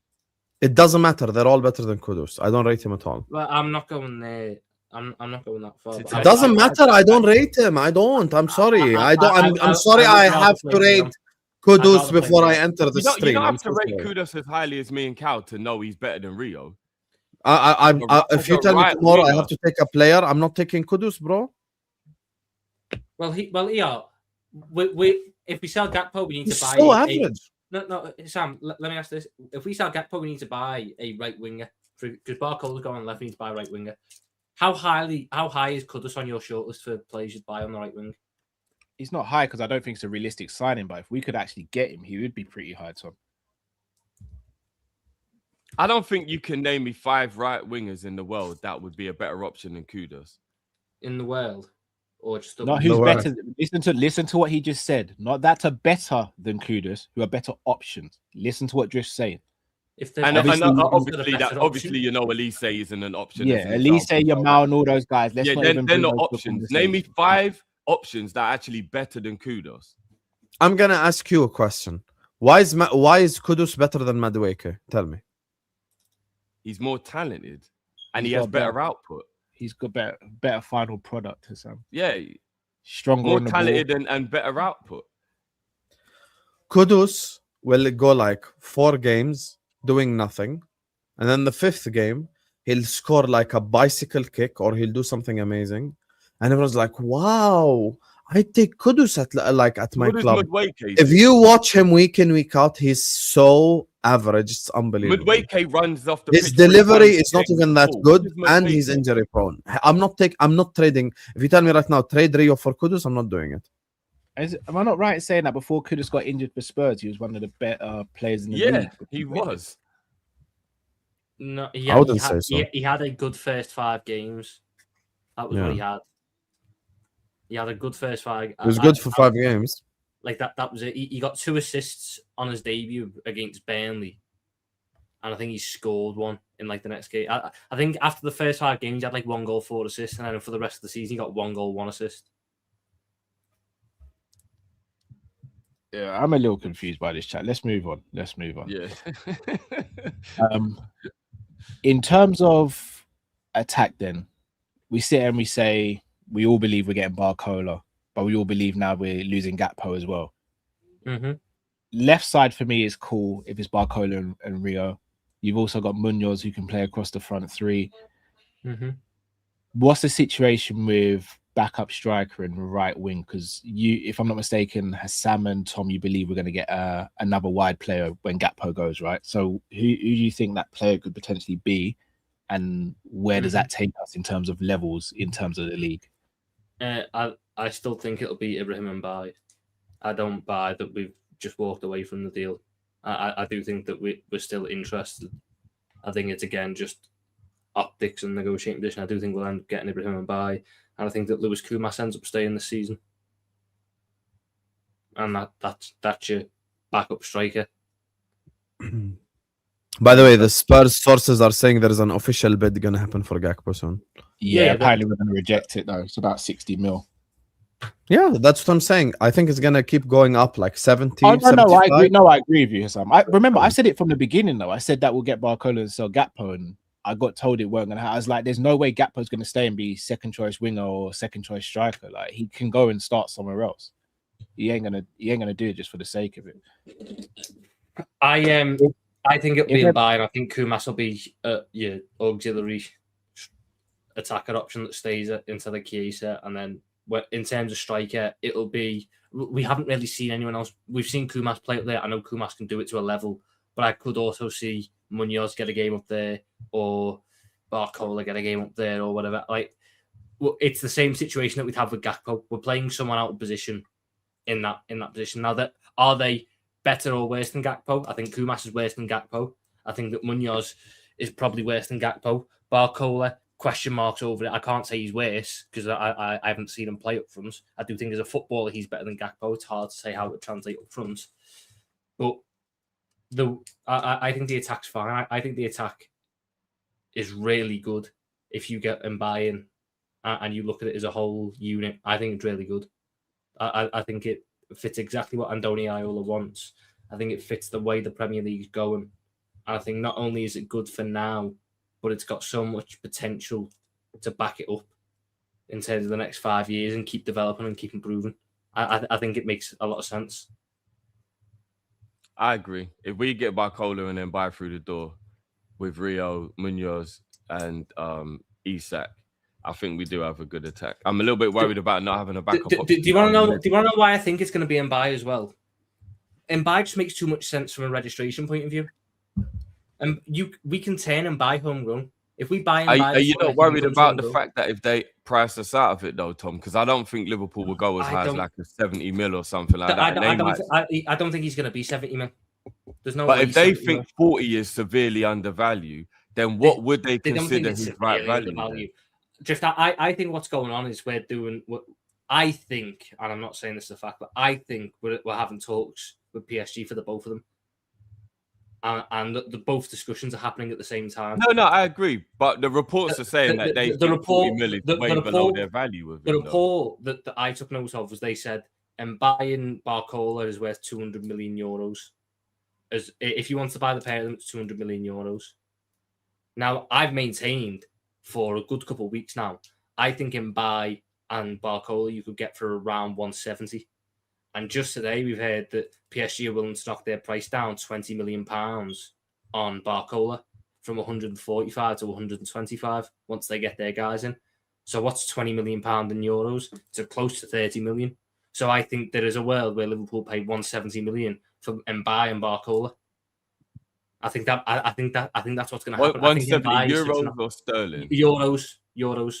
Oh, no, I think 200 if it's euros. It won't be 170 euros, bro. Because that would mean we're getting him by for something like 30 mil. If I go look now, I think you get him by for 40 million pounds. I think you get him by for 40 minimum million 50, I reckon. No, I I don't think it's The 50. reports are saying that they said 40 million is way below their value of him. So let's say so what would be your starting front three, presuming we get in Barcola? Sorry, 180. It'll be 180 now. I've done the math. It'll be 180 euros. In your opinion, Tom, we're going to get Mbaye and Barcola. We lose Gakpo. Mm-hmm. What would be your starting front three? My starting front three. Yeah. It would probably end up being Barcola, Isak. It's hard to say a starting front three because I think that right side is going to rotate an awful lot throughout the season. But if it was, I had the Champions League final, I'd probably go on by. I just think he's the most natural out there. And I think all the guys we have a similar ability level out there. But I'd need to see how it goes throughout the season. I do think that right wing is going to be a position where one game it'll be Mbaye, the next it'll be Rio, the next it'll be Munoz. I think that he's going to play plays there based on the opposition type thing. I'll be honest, Carl. If that Newcastle game is tomorrow, I'm playing Kumas right wing. Oof. I like Kumas. I'm not doing that. Out of the options we have now, I'm playing Kumas. I do understand why you do that, though. I think Kumas has impressed in pre-season, and when you look at what that right wing has been doing... the problem, Drift? The problem is not you selecting Kumas. The problem is the statement after is, we can challenge for the league. We can win the league. Yeah, that's the thing that doesn't make sense. What are you talking because about? that thing that I don't understand with you is, you like these youngsters, and you've been watching for football for a long time, and you still think that we can win the league based off what you're seeing. Oh, we can win the league if we get Mbaye and Barcola, not if we don't get though. I'm saying if it started tomorrow, Hussam. Remember, those guys aren't through the door yet. So if the Newcastle game was tomorrow, of the options we have now, Kumas is the one. I'll play him over Rio. I play him over Munoz at right wing. I play Kumas. I think he's a better right winger than those guys. I think right now our ceiling is third. Kumas as a right winger is not even his strongest position. I know, but I think he's better there than Rio. And I've never seen Munoz play there, but he's better than Rio. If you've never seen him play there, how can you say he's better? Because I've seen him play left wing in the tiny little space that he did, and it definitely you can see his game's more suited to being on that side. Like he doesn't look like the type of player who would play well on it. I mean, obviously it's a small size. But... I'll be honest, Swift. If you watched Munoz's game against Monaco, which was we got about 4 fucking touches of it, like it wasn't a lot. But if you watched that and went, oh, he's better off the left. I think when you looked at his game, he wants to get to the byline and cut back, and he's right-footed. So to me, that suits. I'm going Rio right wing. No, but that's exactly the point, bro. Getting to the byline and cutting back, he'd be cutting onto his weak foot on the right side. No, he wouldn't. He'd be cut. No, I mean, he's getting to the byline and cutting the ball back. Not. Oh, so I thought you meant cutting back himself. Sorry. No. I think Munoz is beat your man down the line, get crosses in. Yeah. But it looks like he look. If Munoz was better off the right, fair enough. But from what I've seen, as in like trustworthiness, I think Kumas off the right now would be a better option. Does the attacking depth not worry you guys a little bit, especially on the right and the central? Not if we get the guys that we would need. Yeah, if Mbaye and Barcola come in, it doesn't. No, if we get the 2 attackers, no. Right now it does because we're unsure. If we get Barcola and we get one more, no, it doesn't. So I think are we comfortable? Are we comfortable here going with Kumas as the backup striker this season? I am. I think we should have done more, but I'm not like I'm comfortable with it. You don't have to be. I'm comfortable with it. So I don't think it'll be Kumas as the backup striker. I do think it'll be Kumas or Munoz or Barcola, depending on the situation. I do expect to see some of the guys who play on the wing go up front as well. But yes, I'm comfortable with that as attacking depth. And right side, Mbaye and Munoz. Mbaye, Munoz, and Rio. Yeah, I'm fine with that. You have no concerns with that, guys. What would your concern be? No, we can win the league. I think we can win the league. No, what would the concern be? I like those players. What would the concern be? I've changed my mind. Drifty and Tom convinced me. I think we can win the league, Carl. I'm on their side now. Like, in terms of Mbaye is extremely unproven, in my opinion. Mm-hmm. Munoz is extremely unproven, and Rio is still unproven. Is that not a concern? And then, I hate to say it, we don't know how Isak's going to fare this season with the injuries and stuff. So, I'm not trying to do the negative thing. I'm genuinely having a genuine conversation there. Is that not? Am I the only one who looks at that and goes, "Our attacking depth and stuff is a worry in comparison to others"? Sorry, I'm just getting a call, guys. Apologies. There's a little You part of might me be. that thinks that I'm the not worried about it. negativity around the I'm not worried transfers about are it. seeping into people's overall positivity about the team in general. And I understand it and I get it, and I'm annoyed as well. We do have places we should be strengthening, but I also think people are massively downplaying players in our team, and just like the negativity is seeping into other areas. You just tried to compare us to Spurs 20 minutes ago, but the negativity is seeping. No, but you think Spurs are shit. I don't. They had a shit season. Actually, I don't think they're shit. shit. They've factually been shit for 2 years. Yeah, in a but row. bro, that would be like trying to downplay what Iraola could do now at Liverpool compared to Slot. De Zerbi's so much better than anything they've had for the last. You know that GIF on Twitter where it says no correlation and it's just something on a graph? How does me saying Spurs are shit for finishing 17th back-to-back seasons correlate to what Iraola finished 6th with Bournemouth? But they've now got De Zerbi is the point I'm making. So if you look at Liverpool last year and then you look at why you think we're going to be so much better this year, the main part is the managerial change, correct? That is the main reason. Because if Slot was here, there'd be no positivity at all. If you look at De Zerbi and then you compare him to what they had before, Tottenham are on the same trajectory as us. Massive increase. I understand what you're saying, but the reason why I'm not comparing us to Spurs is because their players are shit too, Drifty. That's the point I'm making. I think we're better than Tottenham, by the way. By far. But I do think you're downplaying some of Tottenham's good players. I'm not. You just said Slot is shit, right? Yeah. Shit, Slot finished 5th. If Spurs finished 5th last season, they would have given their manager a statue. That's the difference. No, but the thing is, Hassam, I think you're being very disingenuous to not take into consideration 15 first-team injuries. They had the worst injuries I've ever seen in a We had a lot of injuries too. Isak was injured, Ekitike was injured. No, but Hassam, everyone was injured in our team. Look how the way their squad was. I think people really try. It's too much. Shut up, man. Bare excuses. No, reality is if a player's injured, he's not available, bro. They had no Kulusevski, no Kudos, no Maddison. For large parts, they had no Richarlison, no Solanke. Their entire attack was completely. Arsenal had injuries 2 years ago, and you said it's excuses. So it's not an excuse. It's just a fact. It's okay because it's Spurs and it's it's little Spurs. Oh, we love you. You had injuries. I'll be honest, Drift. The Zerbi point. Look, he's a better manager than what they've had. But even if you break it down, the last 4 years of Tottenham have been backwards every year. Yeah. Even if you look on the position, they had a little split surge under Postecoglou. But 22-23, they finished 8th. 23-24, they finished 5th. But if you ignore the first 10 games of the season, they had form closer to 15th place in the league. They got 40 they still points. Finished 5th. They still finished because they had the best start they've ever had in their club's history. And then in the last 28 games of the season, had form of a 15th place team. The next season, Tom, they finished 17th.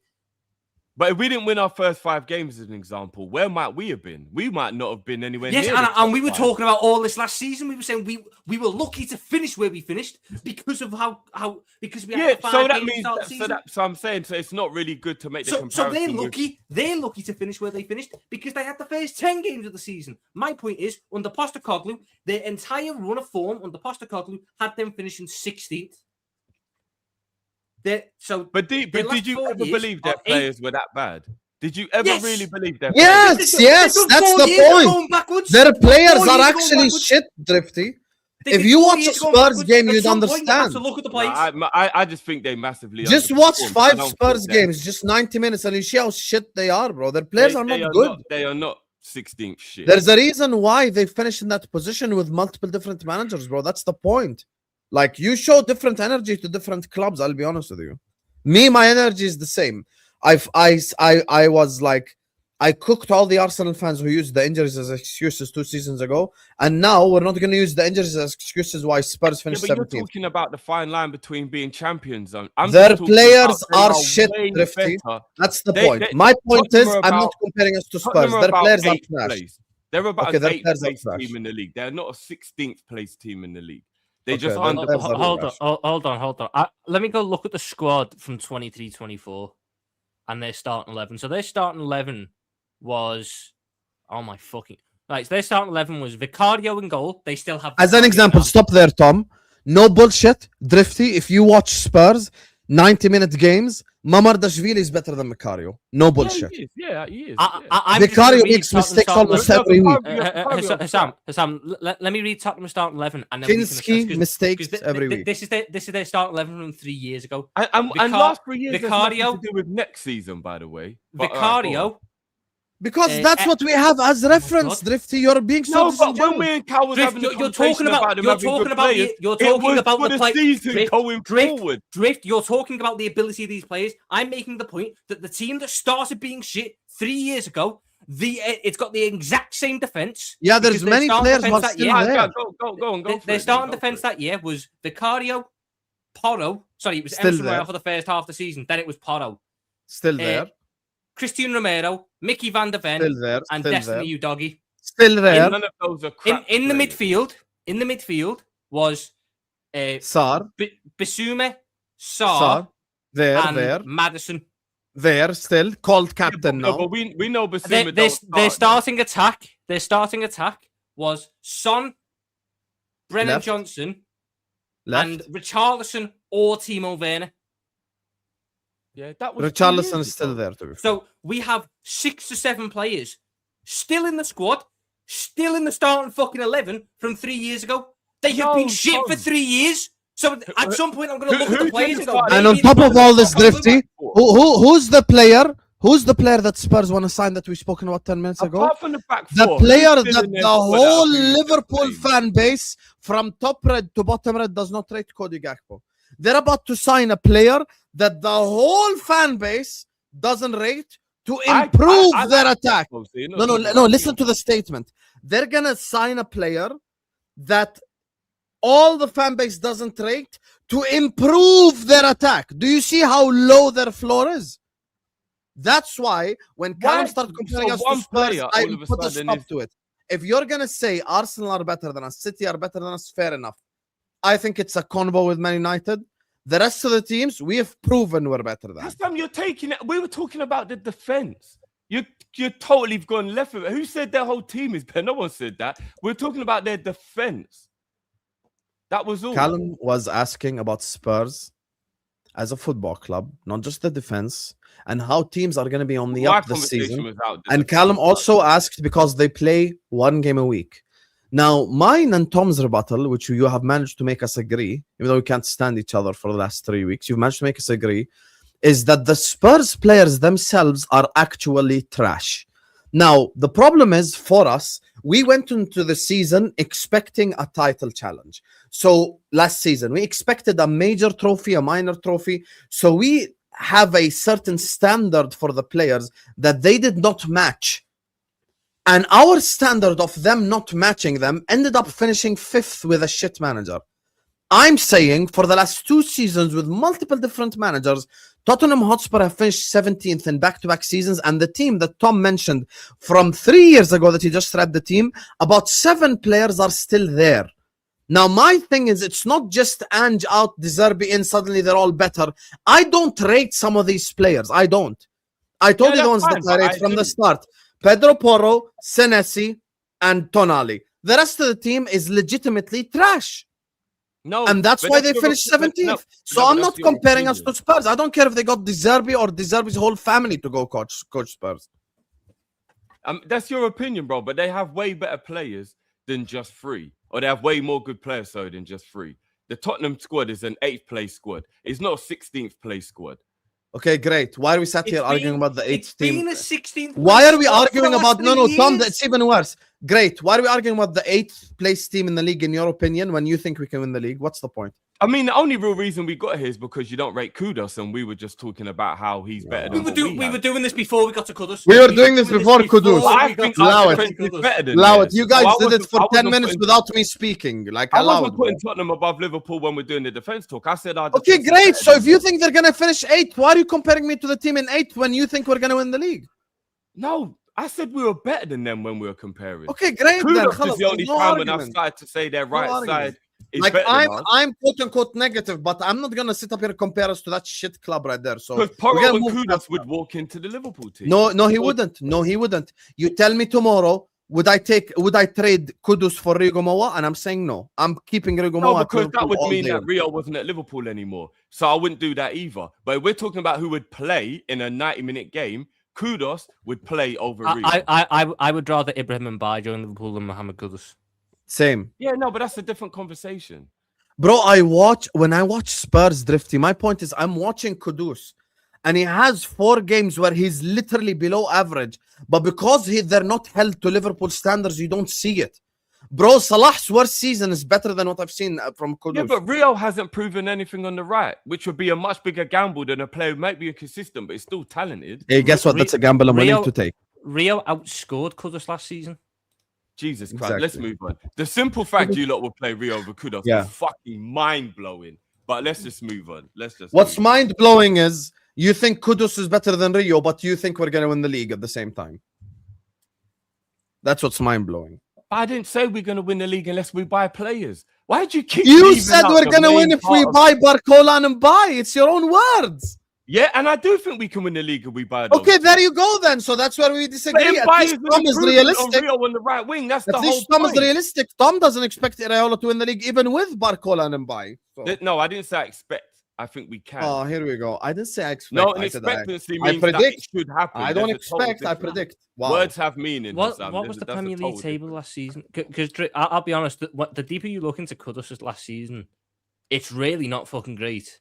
Guys, He's- I'm never going to agree with you. I'm never going to agree with He you. was, Kudos he was is injured, miles he was better than Rio injured for the is. majority of I'm not- last season. Yeah. He only played 26 games last season. He played 2,000 minutes last season. He got 2 goals, 6 assists in the league. And then you look at who those goal contributions came against. He got 2 assists against Burnley, who came 19th. He got a goal and an assist against Leeds, who came 14th. He got a goal against Fulham, who came 11th. He got an assist against Newcastle, who came 12th. And he got 2 assists against Brighton, who came 8th. Nothing against any of the top 7. Are we going to break everybody down that financially? Not in a 2,000 minutes. Wow, he got. You know, two Are we assists going to against break Burnley. everyone Oh, down he- that This, financially? this is what I'm saying. You guys, No, it's so because disingenuous that to is do the that. sit there as an pettiest thing out that I've ever he's a heard in my fantastic life. option. And I'm looking at I'm not seeing anything He's there not. that I should be sitting there going, oh my God, I've got to get Mohamed Kudus in. Nobody said that. We just said that there aren't that many better options that are available to Liverpool for you lot to be like, he's trash. What no was the way, season like bro, at West and all Ham? that. His season at West Ham before that was Tom, awesome. would you Pretty play shit. Rio over Kudus on right wing? Yes. Yes, I Fucking would. hell. I would. Mm-hmm. All right, Tom, could you do me a favor then if we're doing that? Could you go and break down who Ibrahim Mbaye got his goals and assists against from last season? Break down who Rio got all of his Yeah, goals I in can this do. I part. can do for you, Cal. I'll go do that for you. So Ibrahim Mbaye last season, I think he played. What is it? 1,200 minutes. He got 5 goal contributions. So he's what? 4 behind Kudus and half the minutes. He got. From what I'm seeing here, he got no goals in the Champions League. Got 3 goals in the league. Mm-hmm. Yeah, he got 3 goals, 2 assists in the league. His 5 goal contributions in the league. He got a goal against. In the league, it's showing he only got 3 goals, no assists. Well, I'm on transfer market here. He's saying he got 2. He got 2 assists. So maybe he won 2 pens against. Metz, Who I are don't they know. against, Tom? Well, no. So the 2 assists were against FC Metz. Okay. I don't know where they finished. He got a goal against Stade Rennes. He got a goal against FC Lorient, and he got the goal to win the league against Lens, who came second last season. Yeah, Lons came second. They were the title challengers, literally. They finished only 6 points behind Do you know PSG, how but- petty it is to start breaking No, hold on, down hold on, like- hold on. And Wait, Rennes is a Europa League club, so they're not that bad either. One sec. So we're sitting here saying, So Mbaye scored against 6th let place. me land. We're sitting here saying, and again, we talk about 2026 right now, not what he could be in 2027, 2028, Mhm. 2029. Yep. We're sitting there saying, Mbaye, who scored 3 goals and 2 assists in the league last season Yep. for PSG, Mm-hmm. he's 18. Yep. He's a better option for us than Kudus right Yes. In my Yes. opinion, yes. In my opinion, I'm the same as Tommy. Yes. now. I'd So we'll rather agree to Mbaye. disagree. Gracias, Kudus. Well, Okay, all we well, can do is agree to disagree. Yeah, we'll because agree to this is disagree then. madness. So Yeah, this where is do you madness. guys rank our attack if we sign Barcola and Mbaye? Second. Who's ahead of us, Sam? So who's above us? First Man is City. City all day. They Yeah, have yeah. a new. You can't mess with Haaland. City have Haaland's. Yeah, Because if you have one Haaland, that's better than having 4 like B-level players. Haaland alone. I'll be honest. I'd edge City. Not ahead if of we us, but I get do think Isak they're to the second. form he can perform. No, because if you're doing the attack, you've got to factor in that. So City's attack is Haaland. I love you. Doku. If we get get Newcastle, Newcastle, you're Isak, so he's not triggering that far sometimes. behind. You're so triggering sometimes. Honestly, I don't want to get triggered, but If like we you get trigger me. Newcastle If I versus get Liverpool- Haaland to the form he can perform, he'll destroy the Hassan, net Hassan, every week. Hassan. If you get Newcastle version of Isak, which we're hoping happens because it was more slot and the way we train that seems to have been having an effect on him, there isn't that big of a gap between Isak and Haaland. Haaland's still better, but there isn't that much of a gap for you to be like, oh, it's laughable. Everybody this season before we bought Isak said that he was actually the best striker in the league at that point. No. So What all you of a sound sudden, like right now? all of a Can I tell you sudden what now, you sound like? it Can I tell you means what that exactly he you isn't sound good. like right now? No. You It's sound good. like No, the Arsenal fans that pissed you off when they compared Saka to Salah. Haaland You want to is know better why? than Isak, You want to but know it's why? not- it's Because not the Haaland's goals been that you're talking consistent about. for the last 5 years, bagging goals That year in, is year not the out. point. Availability, scoring goals, important All right. goals. Let's But Has he's move not on. 4 times can't- better we than can't do this. Isak. That's rubbish.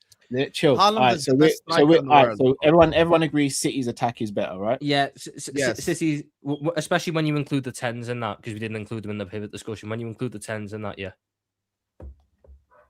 Like Even without that the just 10s strengthens for it. me. Yeah, Yeah, with all right, or forget without, forget they're the strong. 10. Because I think the 10 Haaland is is- a difference maker, in my opinion. Yeah, forget the 10. We talk about front three, left, right, and center. And, But we talk about um, depth as well, yeah. So you're Yeah. saying City? Ankit, they didn't miss your super chat. They read it at the end. Relax. Go ahead, Callum. I'll be. The thing is with City's 10s though, they play on the wing. There are moments where Cherky or Foden will start on the wing. No, So I hear. All right, but cool. But they also have like, it's hard Doku and for- Semenyo. So City's above us. So City's depth is Haaland, Semenyo. I'm going to include all the 10s because all of our 10s have played in the front three at some point. Yeah, and we're not doing a discussion for just the 10s. All of our Tom, 10s we don't have have played to on the speak. wing. City's clear. We don't have enough to Yeah. do that. Haaland, Semenyo, Doku, Marmoush, Isak, Barcola, Yeah. Mbaye, Munoz, Rio. But by the way, no bullshit. Right now, if we were to do like a combined XI with like City, the one that starts for them is Barcola. Haaland's better than Isak, and Marmoush, Semenyo, these guys are better than the others we have too. So So for Well, so what are we our saying attack's about better than Arsenal? Arsenal. Our attack's better than no, Arsenal. our attack's better than Arsenal. It is. depth wise, Yeah, everything wise. Yeah, Madueke is trash. completely, yeah. Zolic is a kid coming up, so you never know, but he's showing good signs. By the way, this also depends who they sign left wing. Their striker options, Gyökeres, Havertz, and Jesus. I'm not taking any of them at Liverpool. And Madueke is shit. again, we talk about depth. Again, hear me out. We talk about depth here. No, Yeah, Arsenal's I'm not attack taking is them. trash, Yeah. Cal. Their Our attack's better than Arsenal's. Arsenal's attack is trash. Their best attack. Callum, I'm literally, as they say in the chat, I'm the Arsenal Glazer, and even I'll tell you, we have a better forward line than them. Like, it's legit. It's not a thing. Okay. So- Their attack is the reason why they didn't have the league wrapped up by March, bro. So right now, because I think they're going to sell Jesus. Their attacking depth is Gyökeres, Havertz, Saka, Tzolis, Madueke, Martinelli. All right, so wait, hold on. Strikers, Isak's better than Havertz and Gyökeres. Yeah, cool. We agree Yeah. on that. Is Gyökeres and Havertz, are they better than Kumas? Sure, but the gap between Isak and Gyökeres is bigger than is Yeah. big enough for me to go. Yeah. I prefer our striking options. I'll be honest with you, Cal. I'm taking my chances with my one all day. And then if Because- we're talking about if we're talking about Havertz wing, has had multiple chances to prove himself, and he's failed to do so. Joker is the same. Jesus the same. No, and I'll be agree. honest. I'll be honest. If, Cal, hold on, chill. as well. If Gyökeres is their starter and Isak's ours, yes, Isak's better than Gyökeres. I don't think there's any world we can sit here and say that Havertz isn't better than Kumas. No, Havertz is better than Kumas, yes, but I'm saying, but we're saying as a depth, the whole thing. The whole thing. Right, so right wing, they've got Saka Madueke. Starts. Yeah, he starts for us. I'd take Saka over one of our guys, and I'll take Mbayo Munoz over. Whoever over and Mbayo would be our starter. So okay, Saka over I'm taking Munoz over. I'm taking anyone over Madueke. Taking Munoz over Madueke. I'm gonna ask a question again. What are we basing Munoz over Madueke on? Based on the fact that Madueke is Madueke. I've watched Madueke. Okay, no, I'm all good with you saying Madueke is trash. Cool. But what are we basing Munoz being better than Madueke on? Because none of us have watched Munoz play. The fact that I don't think he can be as bad as Madueke. Yeah, that's like it's pretty Cal. No, I'm just don't understand how much I rate Madueke. But we are being objective. I'm taking Josh Abbey over Madueke. How do you think Arsenal's attack is better than ours, Cal? I'm trying to get to see where we're heading. I'm trying to. No. What do you think, Mister? Who wants to be a millionaire? Tell me. I'm breaking it down. Like I'm sitting there. You're sitting there saying that. No, I think our starting front three is better than theirs by virtue of Barcola and Isak being better than their left winger and their striker. But I think their right wing is better. Their right wing is better than us. So 2 out of the starting front three is them. But in terms of depth, I think they may have better depth than us. Bollocks. They might have better. No. How is it bollocks? Bollocks. You've just said that Havertz.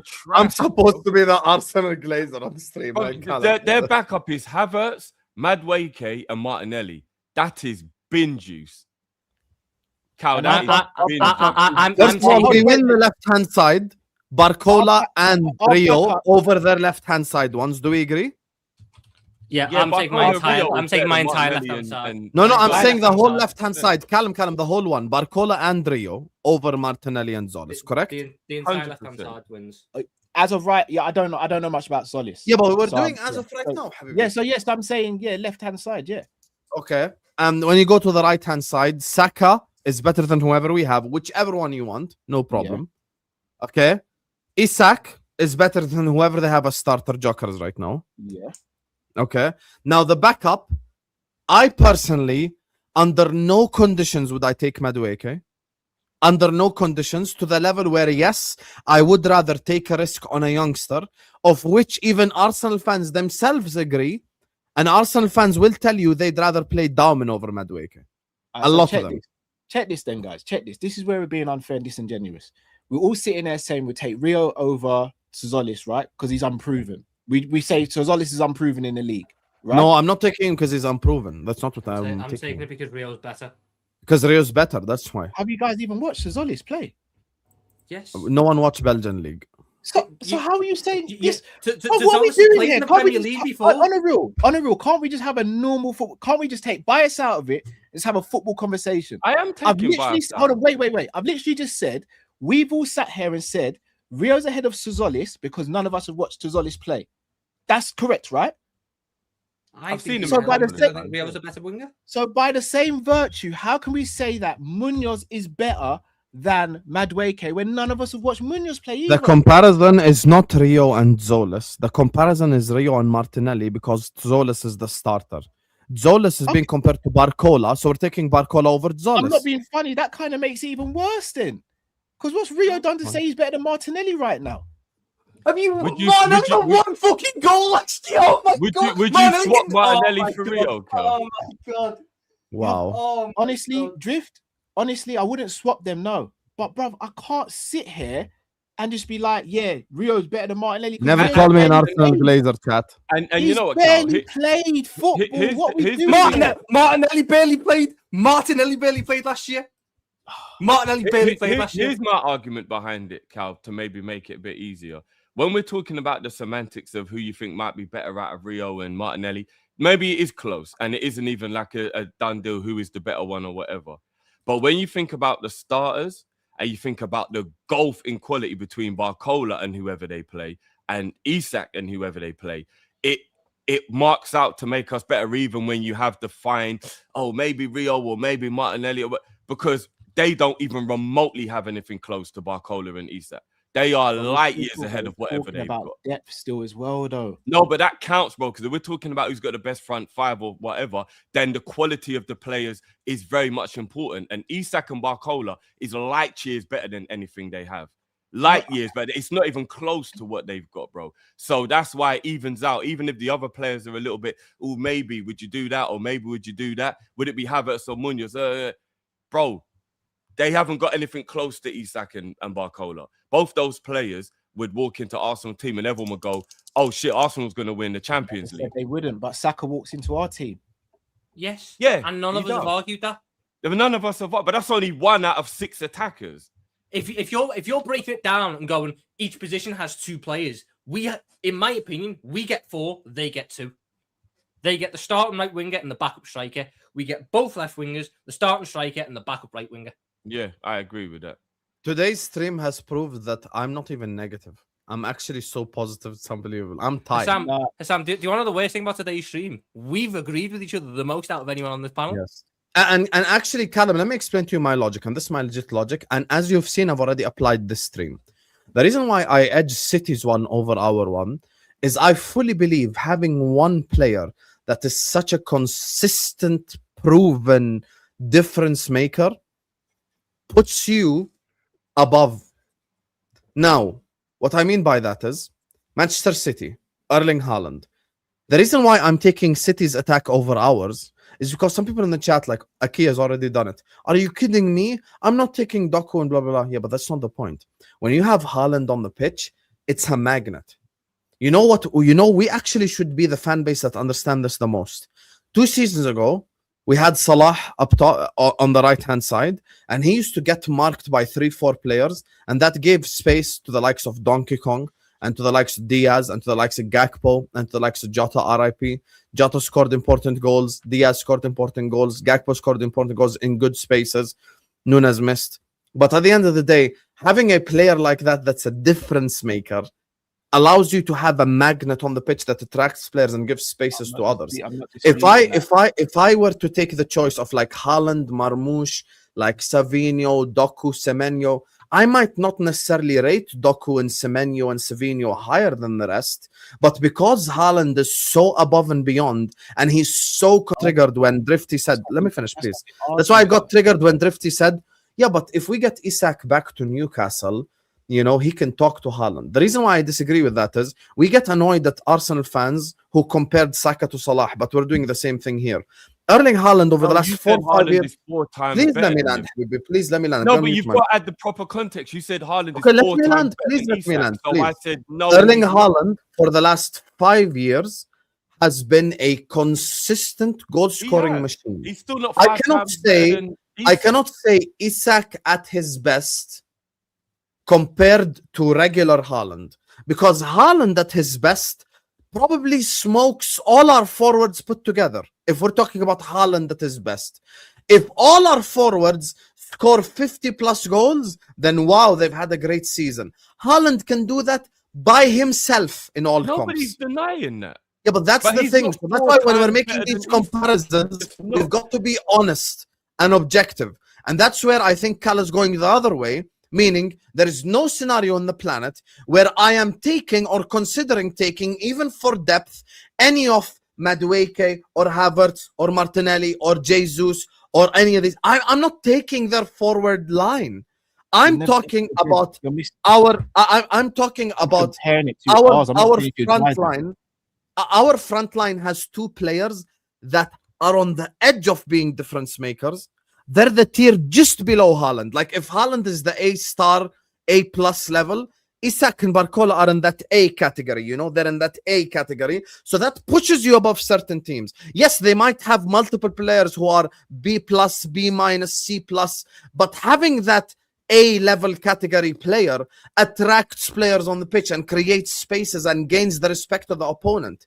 If I'm going to be honest with you right now, when you look at like the rest of the team as an example, this is just an example. I don't want to drag this convo, but I'm just building an example.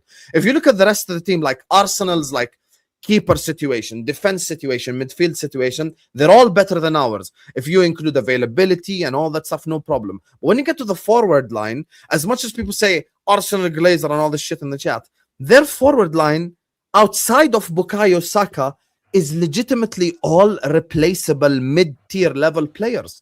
I don't think Minte would look out of place at Arsenal compared to the rest of them outside Saka. If Minte was bought, and you guys know my feelings on Minte, I was so anti-Minte, most anti-Minte Liverpool fan on YouTube. If I were to take Madueke outside Arsenal and put Minte instead last season, it wouldn't have made a difference. They would have still won the league anyway. Same exact points, same exact everything. Because they don't have that level of forward outside Saka that makes you go like, oh, okay, shit, like I've got to defend today. I've got to give it my all. You know, they don't have that. But City do. That's why City are above us. So for me, Liverpool's one is second in the league. And I'm a negative guy, but I think that our second, I think we're above everyone outside City. Our attack is wait. So hold on. This is so. Let's go full circle. So if we if you guys believe we're third best defense in the league. No, don't put that on me. I don't. Please do. All right. So Tom and Drift, you believe we're third best. I said third best midfield. Defense. I said fourth for defense. Yeah. So defense we're defense is fourth for defense. 4-4-5 for defense. Third for midfield. Yep. Yeah. And second for attack. Mm-hmm. Only one I agree with is second. But remember, this is all predicated on the fact that we get Barcola and then buy though. So we're doing a lot of things. What midfield did you put above ours? I rate our defense way lower than you guys. No, defense, and I mean defense, way lower. No, but you said midfield. You don't want to be on third. I know it's Arsenal and City, but what's the other midfield that you got above us? Because you guys didn't include the 10s in the forward line. If I were to include them in, but the 10s is not a category by itself. They're with the midfield. Then I would have put them. I would have put them with the forwards. I would have put them in the midfield personally. If you want to put them in the midfield, I still think we're third, but it's a lot closer with United. I think we're better than Man United. Okay, so if we adverts, you guys think we're third for midfield, yeah? Not me. I think we're third. Sam might think we're fourth. I think we're fourth if we include 10s. Because I think he's going to go Chelsea then. So we have second best attack. No, I won't. Second best who's attack. ahead of us then? United. Yeah, if we include 10s, yeah, but you've got to respect Bruno. Consistency once again. I think midfielders have to include. I mean, same logic, Tom. See, I apply to everyone. Yeah, no, that's fair enough. That's fair enough. I can't argue that. That's fair enough. At least you back it up. I'm still not Bruno's a beast, but I'm not. I think we are fourth for defense, third for midfield, second for attack, and for overall goalkeeping depth, because we just didn't discuss that either. You could argue first for goalkeeping depth, but you can go second with that. I wouldn't say so. We've got the best 1-2. No one's got a better 1-2 than us. Not for actually, wait. City sold Trafford. Who's City's backup now? Geronimo Rulli.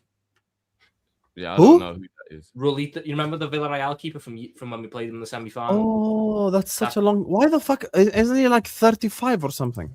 Yeah, so let me get this straight. He was a City group player at one point. So goalkeeper depth 1, defense 1 or 2. I don't mind. 1 or 2. Defense 4th. Yeah. Midfield 3rd. If we're including the number 10s as midfield, if we're including the 10s, I go 3rd. Yeah, I go 3rd. I go 4th. But for me, defense, I don't agree. Defense, I rate way lower. And then front line 2nd, if we get those players. Mm-hmm. Yes. If we get those players.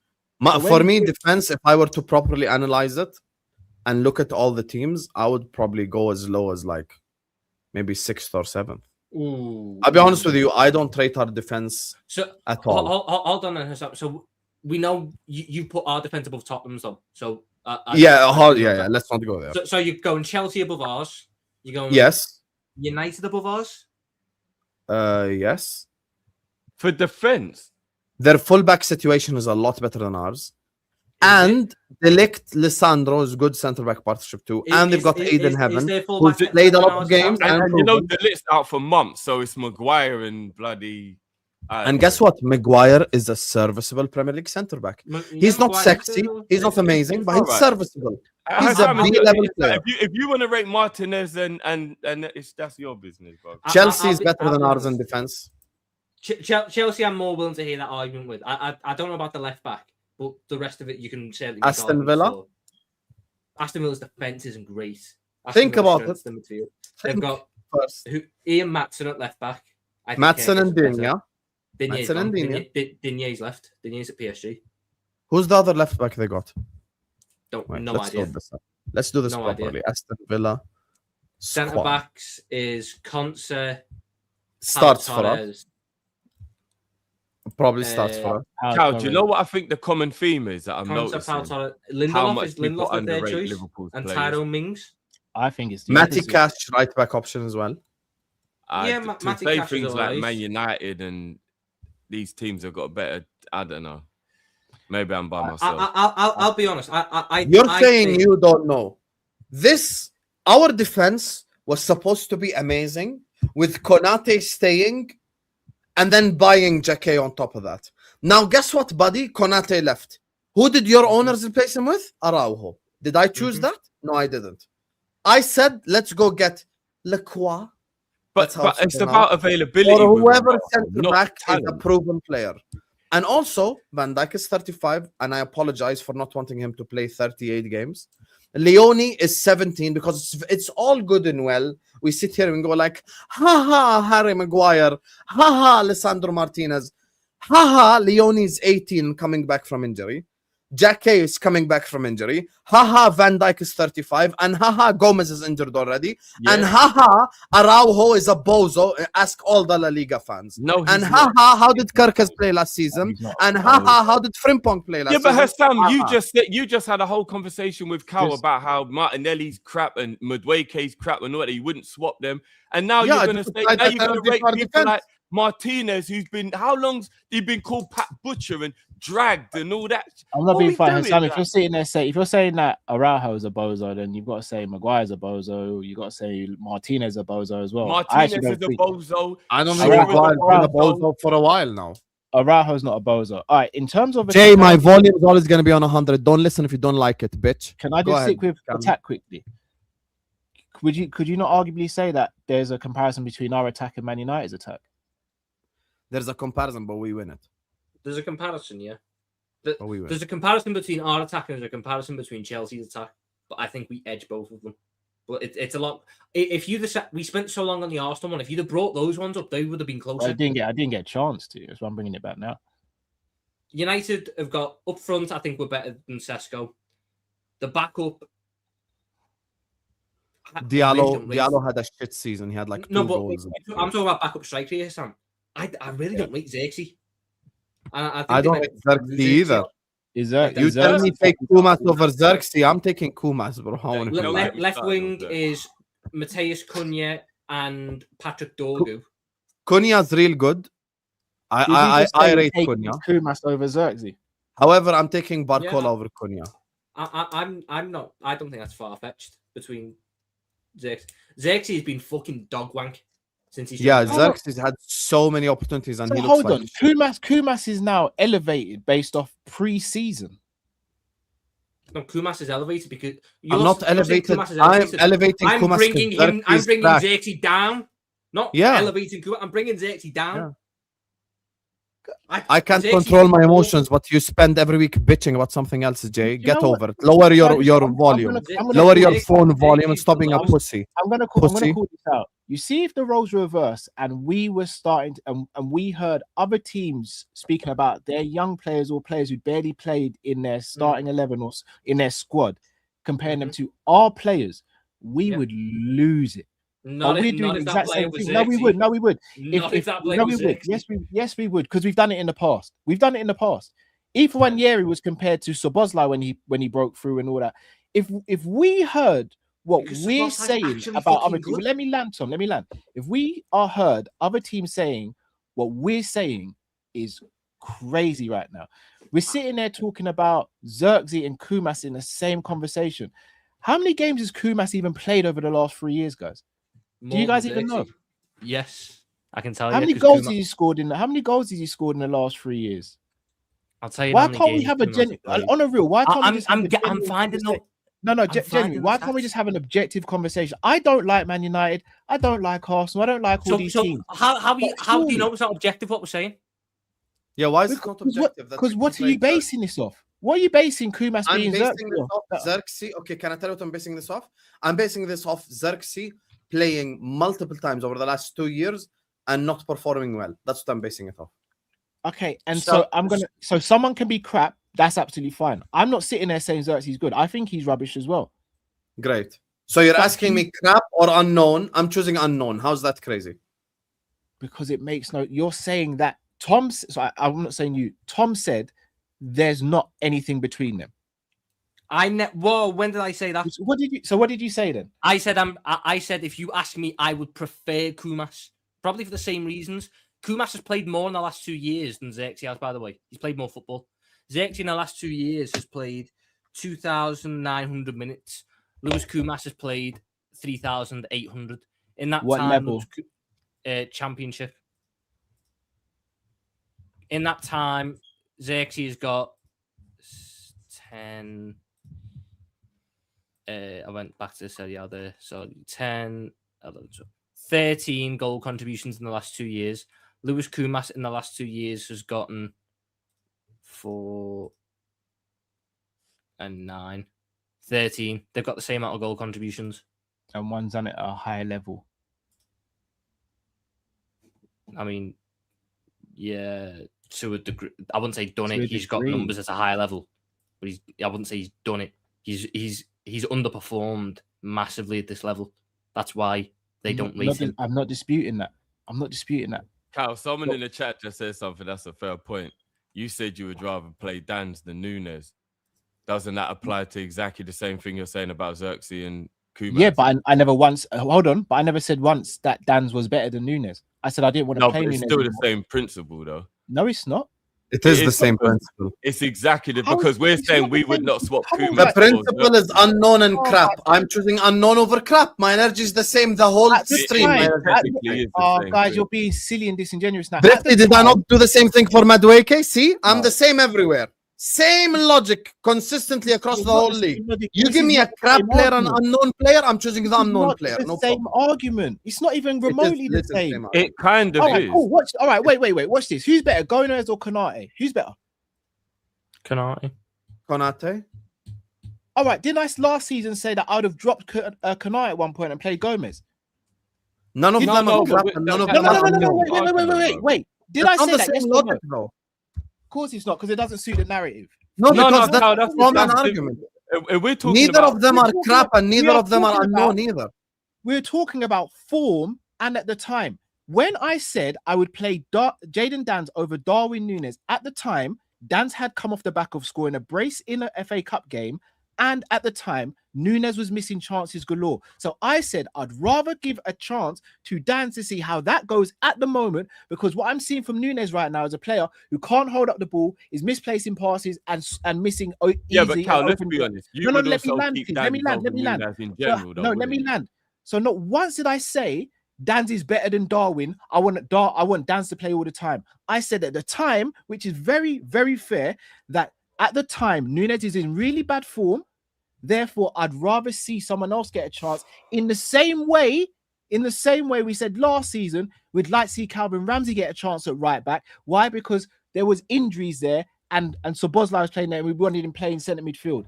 In the same way, I said I wanted Joe Gomez to play instead of Konate last season. I get Let me land. Because Konate was in bad form. Even though Konate is a better player, I'd have rather have taken a player out of the team who's in bad form and tried someone else. The two aren't the same. Let's No, not do this, but guys. Cal, here's the bit where I'll Come trip on, you man. up It's- on that's that. not though. even a- 'Cause that's not even what a- you're saying there is true. But if I said to you, both players stay fit for 38 games, who do you want up front? You'd pick Dan's over Nunes. You would. Right now? What right now?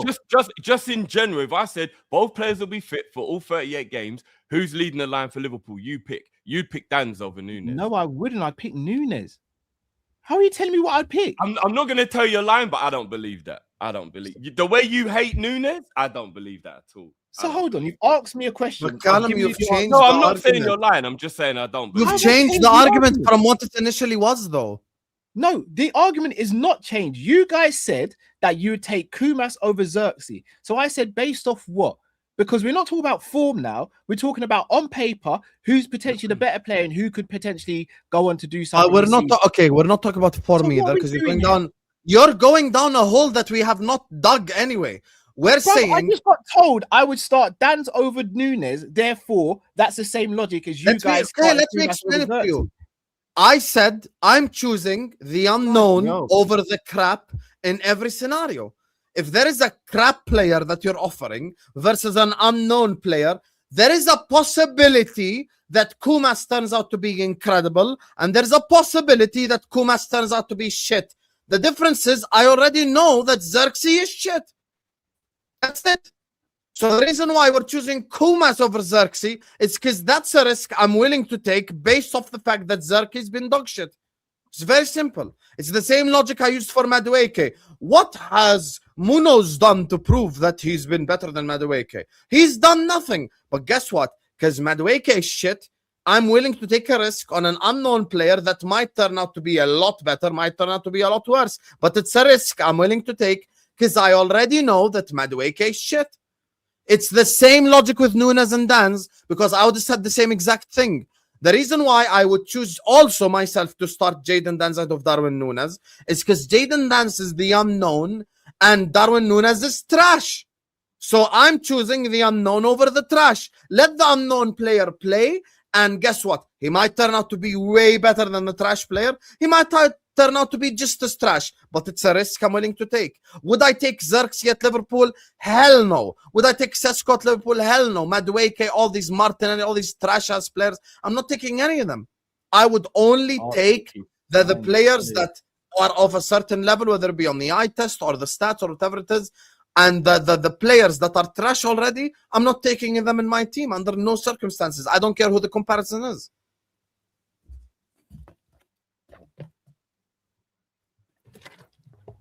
I think we beat out United, and I think Chelsea's a lot closer. I think it's 4-2. I think we get both strikers against United. We get both left wingers against United. And can you put Omo-esque comment, please? Please put it up on the screen. The comment at 319. No, because we can do that on both sides. There's a bunch of people. Omo, no, just put it up. This is the reality. If you know your player that you currently have is like Madueke is not even 6 out of 10. If Madueke is a 4 out of, I'm not even going to exaggerate and say 0. If Madueke is a 4 out of 10 player, and I'm offering you a player with a question mark out of 10, guess what? You're taking the question mark. It's actually perfect logic because the question mark might turn out to be better than a 4. He might. Is Rashford staying at United this season? Seems like it. Right, okay. Then we're tied with United. I thought it was Dorgu as the backup, it's Rashford as the backup. Then it's 3-3 because Rashford's better than Rio at this point. And I think with Chelsea, Chelsea's quite close as well. But I agree on the. Who's better out than Mbaye? Who's better out than Mbaye and Mbeumo? Mbeumo, of course. Who's better out of Munoz and Diallo? I'd go Diallo. You can argue either way, but I'd go Diallo. Diallo had such a bad season last season. He did. McAllister had such a bad season last season. But I have seen Diallo be good. I think United get both right wingers and they get the backup left winger. I'd go both strikers for us in the starting left winger. I think Barcola is better than Cunha, and I think Rashford's better than Rio. And I'd go Isak better than Sesko, and I'd rather Kumas or Chiesa ahead of Xerxes. Who do you think's better? All right, so I changed the question. Who is, in your opinion, better, Kumas or Xerxes? Who is better? That's my question. Xerxes is probably a slightly better footballer. Do you now see where I'm going now? No. You're telling me one player is better, but you'll take the other player instead. What logic does that make? Xerxes is a better footballer. Xerxes. I can't believe I'm gonna have to explain this again. Guess what? Xerxes is a better footballer. No, genuine question. Hold on, wait. You're making no fucking sense here because there's been better footballers before that we take other players over. Xerxes is a better footballer, but I'd rather someone else because he's a better fit. I think he's better for the league. Xerxes has been fucking wanking the league, but he's a better technical footballer than Kumas. But Kumas is better for the league, and I would rather play Kumas than him. Guess what? When we had Jordan Henderson, Kevin De Bruyne, or fucking whoever else you could talk about in the midfield, they were better than Jordan Henderson. But I would take Jordan Henderson ahead of most midfielders, even though they were better than Henderson, because Henderson was a better fit. There's situations where they play can be a better footballer, but they're a worse option. What role would Kumas be playing at Liverpool if he was starting? The striker. The striker. What sort of striker would he play as, Tom? fucking striker that we play as. He played the same way that Isak's supposed to play. He'd play the same way as Isak. He'll play the same. He'll do the same job Isak's supposed to do. That's what he'll do. He'll do the same job Isak's supposed to do. He'll do Which the is same job press- Isak's supposed to do. Press You do realize, around. you Oh know my God. deep down what I'm saying is right, but you don't want to admit it because you've gone it's down not. such a It's rabbit hole. not. You're asking me what Kuma- the job of the striker is. The job of the Kuma- striker is to do the same fucking thing. Kumas is more of a false nine. Am I not right? No, no, he's not. I'd rather Kumas, if he played up front, will be asked to do the same things as Isak. Will there be moments where he wants him to link up? Yes, but he'll be asked to do the same thing as Kumas, as Isak, which is stretch the pitch. Because guess what, Cal? When Kumas played up front in pre-season, has he been a false nine? No, he's been the striker. Let me give Callum an example using Arsenal, so hopefully he can understand mine and Tom's logic. If you were to ask me Trossard or Munoz, Trossard or Mbai, even ask Tom that, we would both choose Trossard. But when it's a player that's dog shit, I would rather take the risk on an unknown player than choose the dog shit player ahead of him. You do know for this whole conversation, we've been comparing players and all that. We've never once said for our system we would take X player. We just compared the players. But now when it comes to Kumas, it's the right fit for the system. It's not when it comes to Kumas. I just wouldn't take Xerxes or Sesma. No. Hold on. When we were speaking about defenses and stuff like that, we never said, "Oh yeah, but Iraola likes players." You asked me, Cal, who is a better. I never interrupted you guys. I never interrupted. When we compared the different players in different positions, we never sat there and went, "Yeah, but you know, for our system, this player would be a better." We just said that player's better or that player's better. Mm-hmm. And now, when it comes to certain players, I actually did that for the defense. I said I rate our defense way lower. When you guys said, "Oh, so defense is fourth," I didn't say fourth. I said probably sixth or seventh. So I did that for defense. Because what did I say? Kerkez, Araujo, Leone back from injury, Jake back from injury, Frimpong. So I mentioned that for defense. For the defense, I mentioned that. This doesn't apply for our midfield because we don't have any dog shit player like Madueke level like shit, Xerxes level shit. We don't have that in the midfield. Like they're at least B level. And forward line, we don't have that. You asked me who was a better player out of Xerxes and Kumas. Xerxes was very good in Serie A. The fact is, I've seen Xerxes play in the Premier League. I've seen Xerxes for the last 2 years. He has been utter garbage. So when you're asking me who the better player is, Xerxes has shown me he can be a better player. The Xerxes I know right now, when we're talking about comparing Manchester United Xerxes and Kumas, I know how shit Xerxes is, so why would I go for Xerxes? United fans don't even fucking want Xerxes. They fucking moan every time he's on the pitch. If you offered United Kumas or Xerxes, I reckon half of them would take Kumas. 100%. 100%. 100%. Balloons, alcohol, meth, everything. No. Can I prove to you he's right? I was at a stage with Darwin Núñez where if you offered me a striker from the Jordanian league, I would have taken it. No bullshit. You want to know why? Because you get to that stage with your own players when you know that a player is so dog shit and so useless that you're willing to take a risk on something else. I'm willing to take a risk on the unknown versus take a player that I know is shit. Same thing with, can I prove to you that I'm same energy from the start of the window? Minte. When you ask me about Minte and you said it makes sense on the right-hand side, I would rather... No, but let me prove to you that I have the same logic.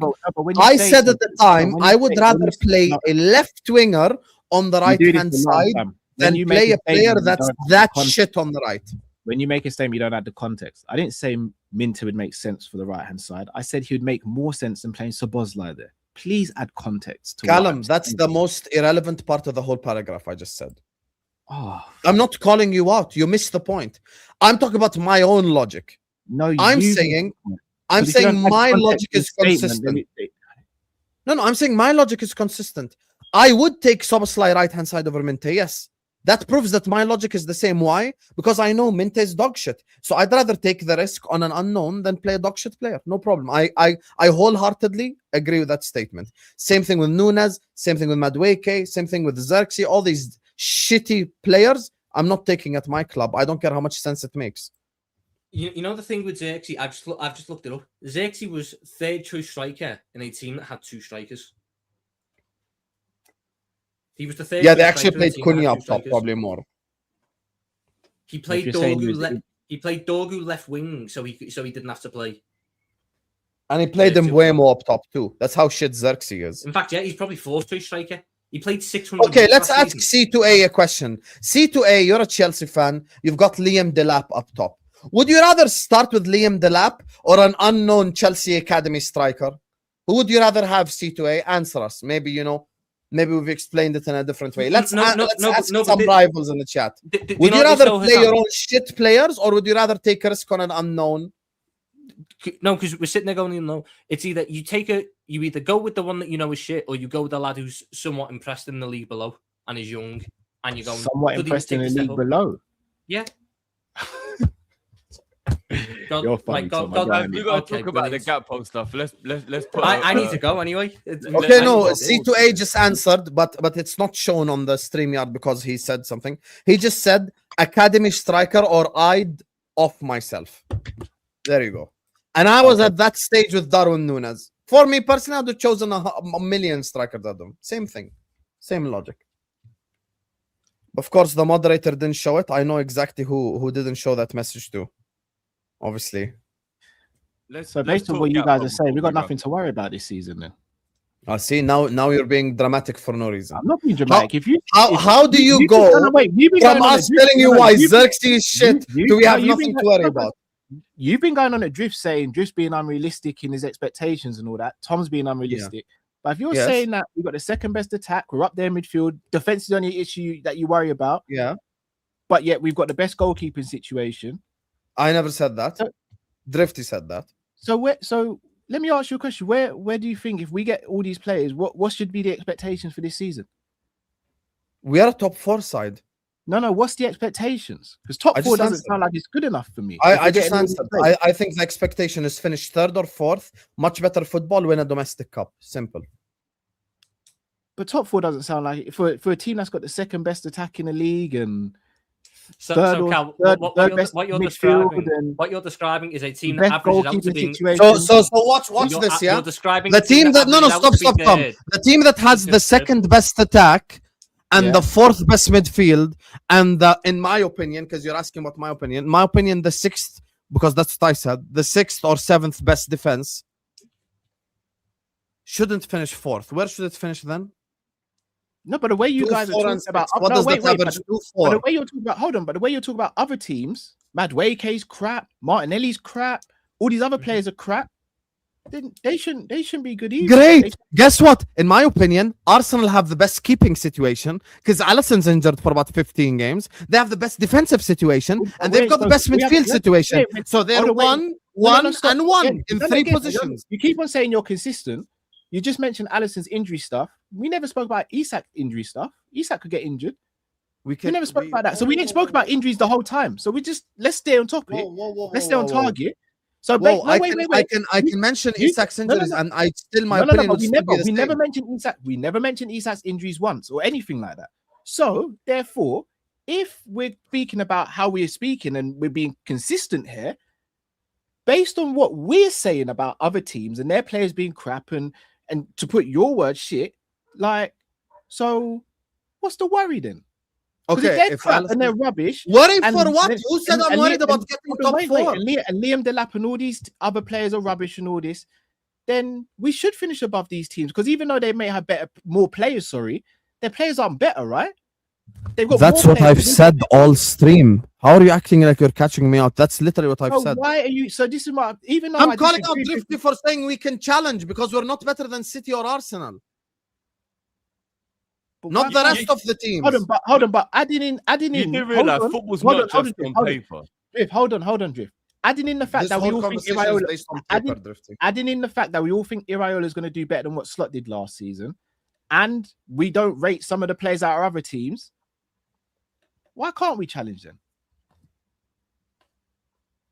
You're first of all, that question in I'm asking a question. That question Why can't in we itself challenge? makes no sense because you're Can you asking explain- for explain my why it makes opinion based off what something I did not say. You have to use my opinion to argue something I've said. I don't think we will challenge. I don't. When this conversation started an hour ago, I said our ceiling is third, Callum. I never said. So as things stand, you want to know how I think we'll challenge? Did you Let me finish. You want to know how I think we'll challenge? You're not answering my If question. we sign, let me answer your question. No, If but we you're not, sign a right you're back, not answering my question. if we You're sign not a right answering my back, question. a centre back, and a midfielder with Barcola and Mbai, yes, we can challenge and we can possibly win it. Right now, I think Arsenal and City are much better than us. Therefore, I don't think we will finish first or second. So I don't think we'll challenge. I think, and I've said this online multiple times, I've said I think we will have an Aston Villa type season where we're like up there a little bit and then we'll fall off because we don't have the necessary squad depth and we'll win a domestic cup and finish third or fourth. So my logic actually and how I rate the squad applies to my prediction too. I'm not saying all this and in the end I'm saying Liverpool will finish first, and at the same time I'm not saying Liverpool will finish 8th. I'm saying all this and I'm saying yes, we will finish 3rd or 4th. That's it. So who's finishing above us then? City and Arsenal. So if we finish 4th, who finishes above us? Right now it's probably going to be Man United. Do you now see my confusion? But how's it my confusion when you're arguing my logic? Did I not say United have a better midfield than defense? Once again, he's using what Tom said against me. But you said that we've got better. I said United have a better midfield depth when I started bringing up Tielemans and Santos and Mainu and Bruno when I included the 10s. And did I not say the same thing for the defense? You said we have a better attack and a better goalkeeping situation. And you also, when you compared the midfields and defense, more so the midfield and the defense, you said there's not much in it. No, I never said that. I said United have a better midfield and better defense. I said that. I said that, by the way, consistently. You're arguing stuff Tom said, not me. I didn't say that. I said they have a better midfield. Maybe you agree with I said Tielemans, Santos, Mainu, and Bruno Fernandes are better than the options we had. Yeah, I said that. All day I said that. And I said it for the defense too. I said when Drifty went like, defense. Remember when he said that 30 minutes ago? I said they have a way more stable fullback situation than us. And they have better center backs than us. So yeah, I did say that. So my logic is the same. I don't know about stable at left back, but yeah. Sean Dorgu.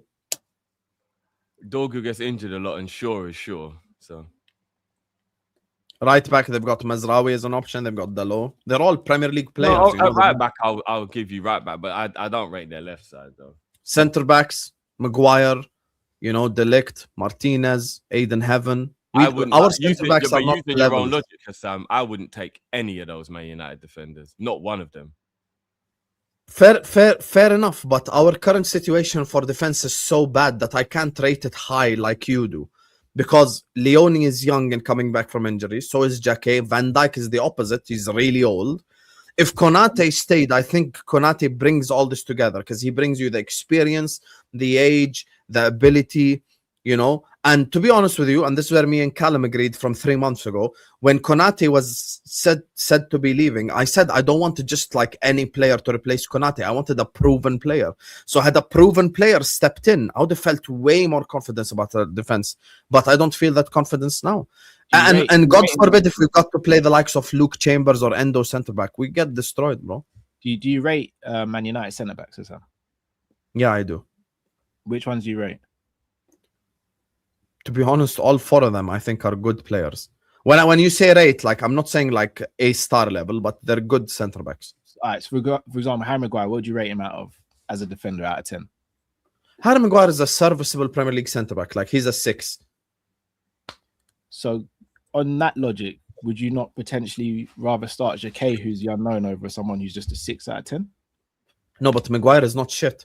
That's the difference. I never said he's crap. Yeah, but my logic, once again, you're trying to catch me out on something I didn't say. I said unknown versus crap.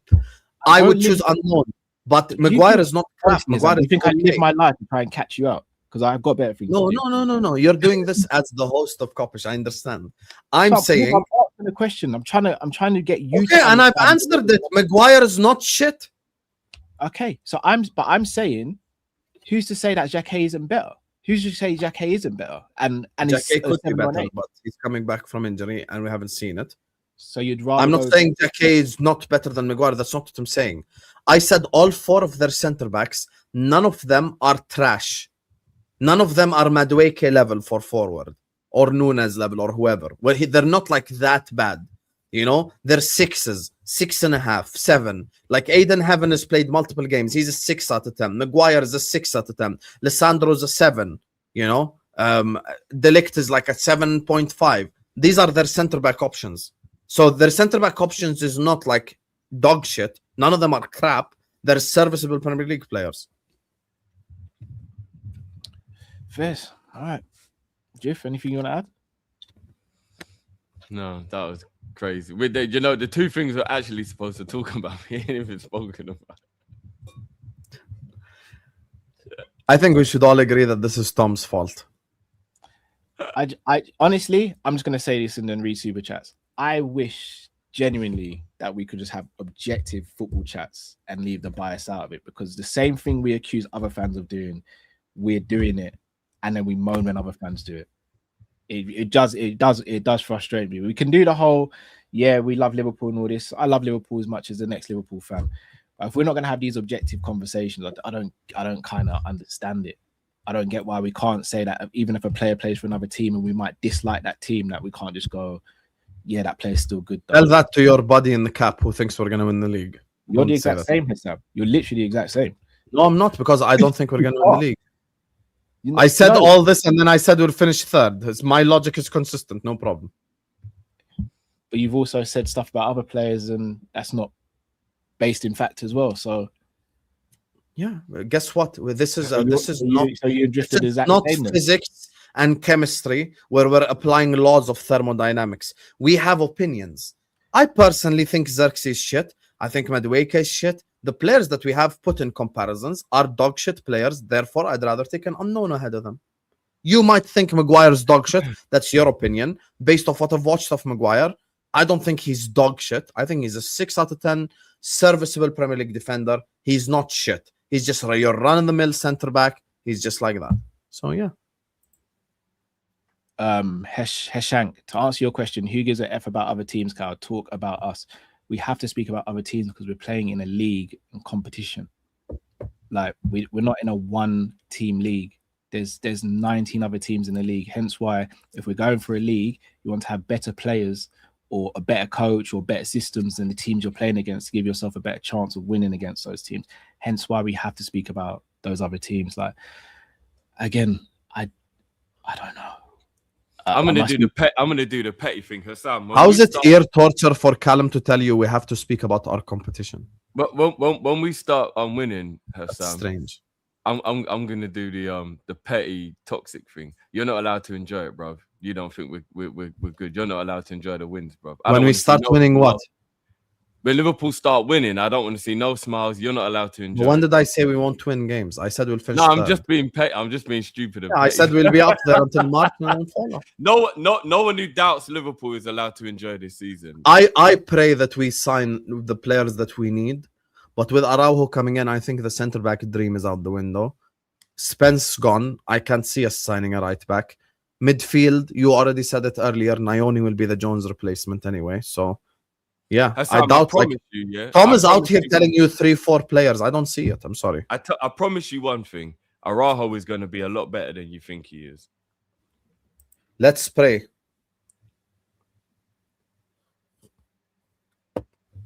Let's pray he's better than what we think. If he's available, show us. 2 major topics that we're supposed to talk about, but hey, we can do that another time. And we can have a quick chat about him now. McAllister, do you think he stays? Do you think he goes? Oh shit, that's 3. That wasn't even one of the ones I was thinking. What was the other 2? Arsenal trying to sign Kwanzaa. That's got nothing to do with it. And in the last out, well, it kind of does, because I do believe that was Liverpool's plan for next summer. So I do actually believe it does. It does. No, we think it was Liverpool's. There's no concrete evidence to say that was our plan for next summer. None No, whatsoever. remember, there's journalists who have come out and said Liverpool will be looking into the Kwanzaa buyback for 27. Like that's legit been. Remember, that's legit been a train of thought behind a lot of it, and that's why we're like, okay, we're gonna bring him in to replace Virgil. Like that's been. Remember, that's kind of been like that. So now if Arsenal get him, that goes out the window. So what's Liverpool's plan for next summer then, if that's the case? We got to finish this summer before we even think about next summer. We do. And another part to it, Cal, I don't know if you knew this. I didn't know there was a buyout this season. I thought the buyout was only for next season. I didn't know Kwanzaa had a buyback, for this year as well. I didn't know both summers had a buyback. Yeah, both summers have got a buyback. If you want to talk about something related to us, Simon Phillips an hour ago linked us to Malo Gusto. Who did, sorry? Simon Phillips, the Chelsea reporter. He linked us to Malo Gusto. You know, at this stage, I would take Gusto over the options we have at right back currently. I still think Gusto's better than about 75% of the league's right backs. He's not great or amazing, by the way, but like if we're thinking about upgrading on Frimpong, Gusto is definitely an upgrade on Frimpong for sure. Are we all in agreement? How much would he potentially be going for? I don't know what his price would be. If you go based off Simon Phillips, 75 M's. Oh, Jesus. No. So Simon Phillips is just saying stuff for the sake of it because there's no way we're going to pay 75 mil. No, that's insane. To be fair, he's a Chelsea reporter. We only report the news we get. So, you think Liverpool are going to spend 75 million on a right back? No, I don't. So it should be even. That's why I didn't bring it up earlier. There's only one right back Liverpool would do that for, and that would be Hakimi. I don't think anyone else there. Hakimi is probably worth 100 the way he plays. No, but that's what I mean. I'm saying I think that's the only right back Liverpool would go that high in value for. And Gakpo, Cal, obviously is the other one because in the last couple of minutes there's been another report that he's actually agreed everything with Tottenham, and now it's just about waiting for Tottenham to make the bid. This Gakpo stuff's going to happen before the end of the weekend, guys, I reckon, you know? No. I don't mean like done, dusted medical, but like I mean like we're like, oh, he's gone. You know, that kind of thing. I think Tottenham by Monday, I think it'll be done. Nothing's happening with Gakpo until we get Barcola in. I don't know, you know, the way Liverpool move, Cal, we've seen in the past that we'll let players go before we've got the replacement. We're not one of them teams, bro. We ain't doing that with this situation with Barcola. We're not. We can't, because by the moment we do that, PSG go from saying, "Oh, we'll relax our potential fee for selling." No, I agree with you. We're not doing that. I just can't see Liverpool. And like, if Tottenham are like, take this 75 mil now or nothing, I think Liverpool would just try and speed up everything else and accept the money. Either way, nothing's happening before Barcola goes. And if Tottenham do that, then they'll be stupid to do that because they're going to shoot themselves in the foot. It's going to be interesting. I mean, Tom thinks the Barcola stuff will be done by about Tuesday or Wednesday, meaning not much time difference, I guess, between Monday and Wednesday. If I think by Monday we'll know whether Gakpo's going to Tottenham, I guess there's not much difference between Tuesday and Wednesday. I think Gakpo goes. It just doesn't happen before Barcola comes in. I'm annoyed Gakpo's going. I'm just trying to reel it in because I'm trying to keep my crash out under check. Gakpo going is actually going to make me crash out. Even bringing in these other guys. Why are we the only one who doesn't improve the squad? Why are we the only one who doesn't just add? Why do we always get rid of and just stay the same or just a little bit improved? Gakpo's a squad member. Is such a good option comparative with the players we've been arguing like Kumas and like Rio, who are unproven, untracked. Gakpo is such a good squad player. This is a massive mistake. I know people are going to say you can't say no to the money, but to be honest with you, I'm about Liverpool winning. And if we get him buying Barcola, I don't care how much we get for Gakpo. I'd rather he was a squad player. I'm annoyed at this. I'm very annoyed at this. Who says he wants to stay and be a squad player? No, I know, but he just signed a new deal 6 months ago. We can't just have a player bullying us and telling us what to do. He signed a new deal a year ago. The deal was a year ago, and things have changed since then. Well, even so, he's got 4 years left on his contract. He ain't got no power. Wait, you're a squad player, bro. That's how life goes. You don't just get to dictate to Liverpool what you do. You're Cody Gakpo. You're not Lionel Messi. So where all right, if you're selling the product to Gakpo. Where does he play?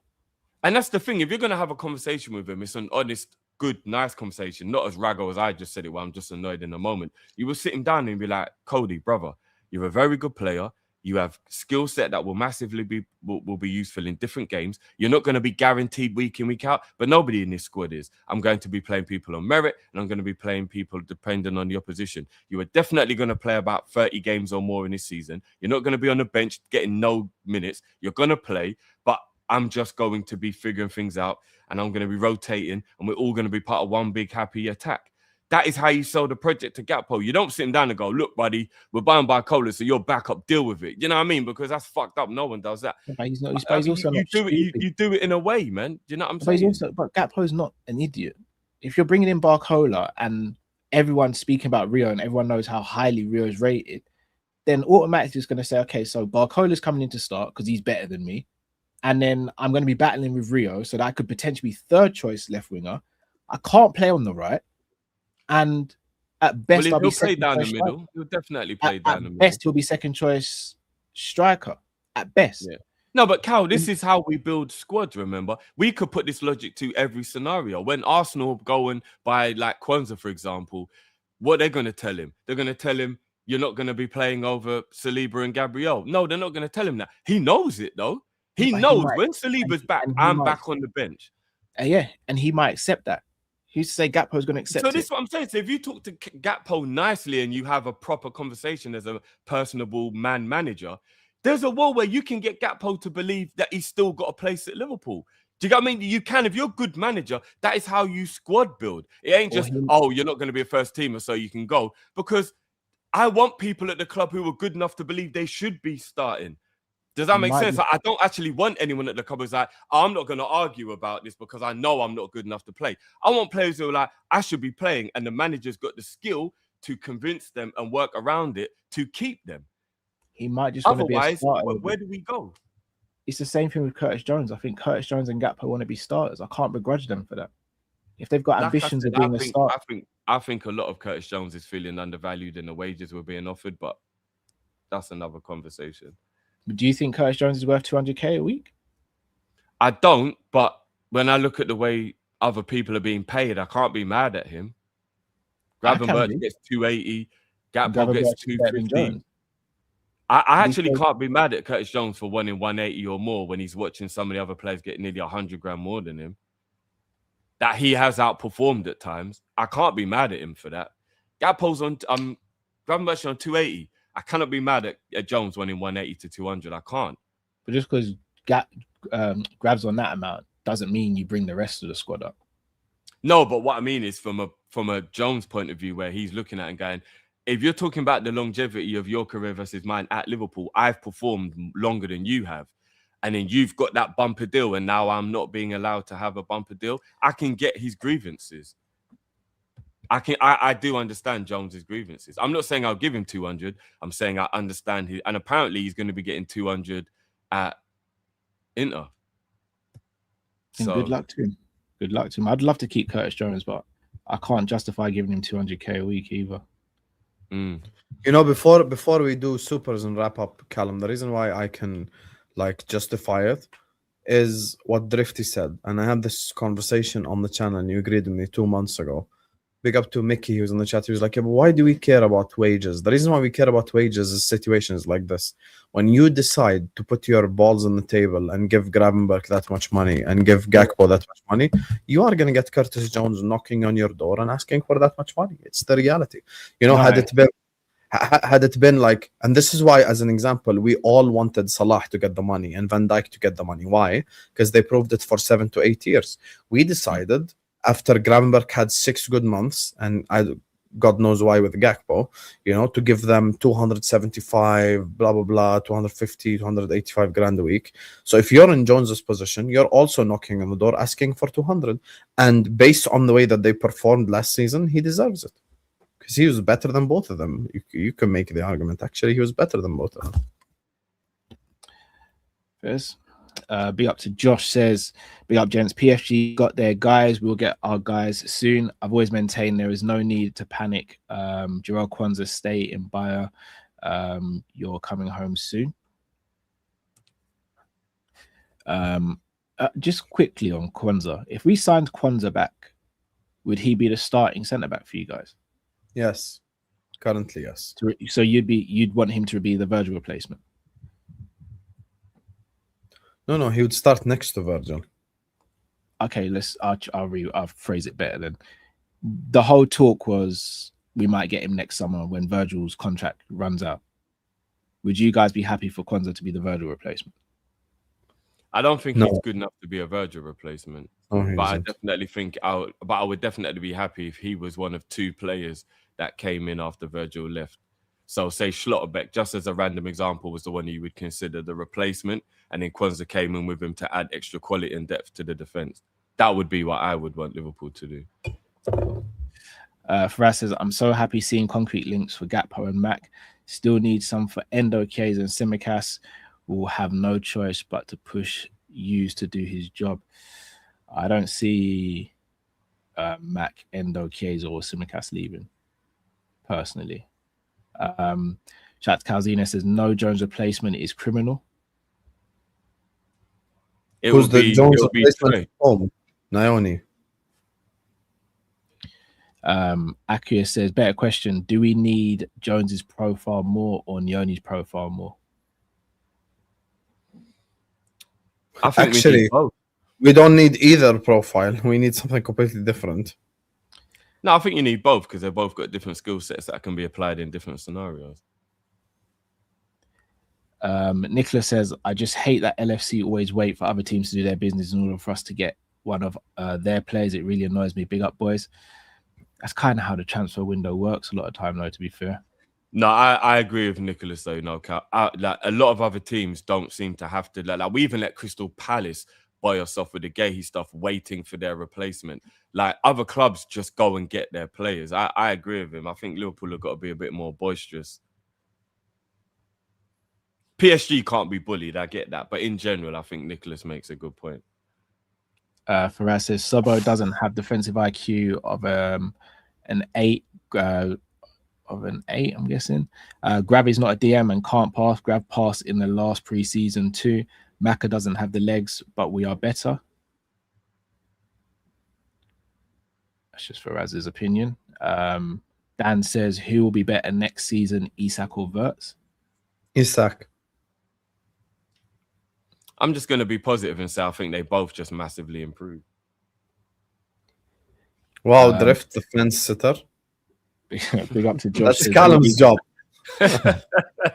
Big up to Josh. Big up to Josh. Go and subscribe to the Cop Tribunal. Yeah, big up Josh. Big up. VVQ to Arsenal. Oh, Lord of mercy. Big up the boys. Yeah, I'm not going to lie. Kwanzaa to Arsenal is rattling me more for the fact that he's a Liverpool player and I just don't want him to go there. Alex says, big up lads. Nunes and Salah winning link up is going to cook up the Turkish league. You'll never walk alone, lads. Love the content. Big up Alex. Salah loving Nunes is like when you see a couple walk with each other and it just doesn't make sense. And we've all seen it before. You know, we've seen like I can tell you, whatever you're thinking about the levels, she makes his life peaceful and that's all that matters. No. But why did you assume that? Why did you assume that the girl is the? Could be the other way around. I'm going under the assumption that you'd probably be judging the lady naturally more than you'd be judging the man. Well, you could judge the man too. I've seen, but then we all know what happens usually when the man is the one who's not really saying that, and you're like, okay, well, he's probably got that moolah. Yeah. And again, that's an assumption, and it is unfair to make assumptions. He might have a great personality. Akria said, would never have thought biggest contention would be Tottenham. I'll be honest, Akria, I do like you, but you've taken a lot of things to heart today, which isn't like you. But big up either way, man. If you like him, can you pronounce his name right, please? I always pronounce it like that. If he doesn't like me saying it that way, he can message me. Can you just say Akia instead of Aquia? It's not Aquia, it's Akia. If he doesn't like it, he can message me. Message him Aquia. Max, Sobo, and Wirtz will be the starters. Grav, Nioni, Endo, and Elliot will be the reserve. Endo, Nioni, and Elliot are new players. Slot did fancy. No, they're not new players. Just because they didn't play in the previous regime doesn't mean they're new players. Allow it. This is so silly. Ankit says, I would rather leave Barcola and get Mbaye and Rayan as goal scorers from the right and let Rio have more minutes with Munoz. PSG asking for too much of Barcola. Mbaye got 3 So you goals. spammed in the chat for us to read your super chat, and your super chat is the silliest idea all day. No, sure, that's his opinion. But I will No, just but it's a silly idea. Because when you're talking about Ryan we don't like the idea. and Mbaye as goal scorers, first of all, who said that Mbaye is a goal scorer? Mbaye is not a goal scoring player anyway. Mbaye is more of a traditional winger. That's number one. Number two, when you're saying your logic is PSG are asking too much for Barcola, Bournemouth want 110 million, 120 million for Ryan, who's played 15 Premier League games. So how's that not asking too much? It's still his opinion, though, Hassan. Yeah, guess what? Someone's opinion might be that the sun is purple. I think he meant Ryan as the goal scorer. I think he meant I'd rather Mbaye and get Ryan as the goal scorer. I think that's what he PSG meant. are asking too much for Barcola, but let's go pay 100 million for a guy with 15 Premier League games. I'll be honest, I actually think Mbaye's price is more unrealistic than Barcola's based on what both have achieved, personally. Big up to Uncle Albert. Says Rio is better than Kudus, Mbaye is better than Kudus. Wurzel Gimmage is better than Kudus. Such rubbish. See, then I tell you, ask Uncle Albert, he knows. No, but the fact that Uncle Albert put Wurzel Gimmage in there, literally, he just hates Kudus. Yeah, he doesn't like Kudus. Yeah, that's the thing, though. That tells you. I told Albert from 4 years ago I don't rate Kudus. This ain't new. That doesn't make his opinion right. I'm not discussing his opinion. I'm telling you, I haven't rated Kudus for a long time. I'm talking about myself. No, I'm talking about Uncle Albert's opinion. He doesn't like Kudus. Well, Uncle Albert, of course, he's gonna rate him. Of course. Akia, Verts, Haaland, Barcola, Rio Mbaye is the best attack. Did you just throw out gang signs?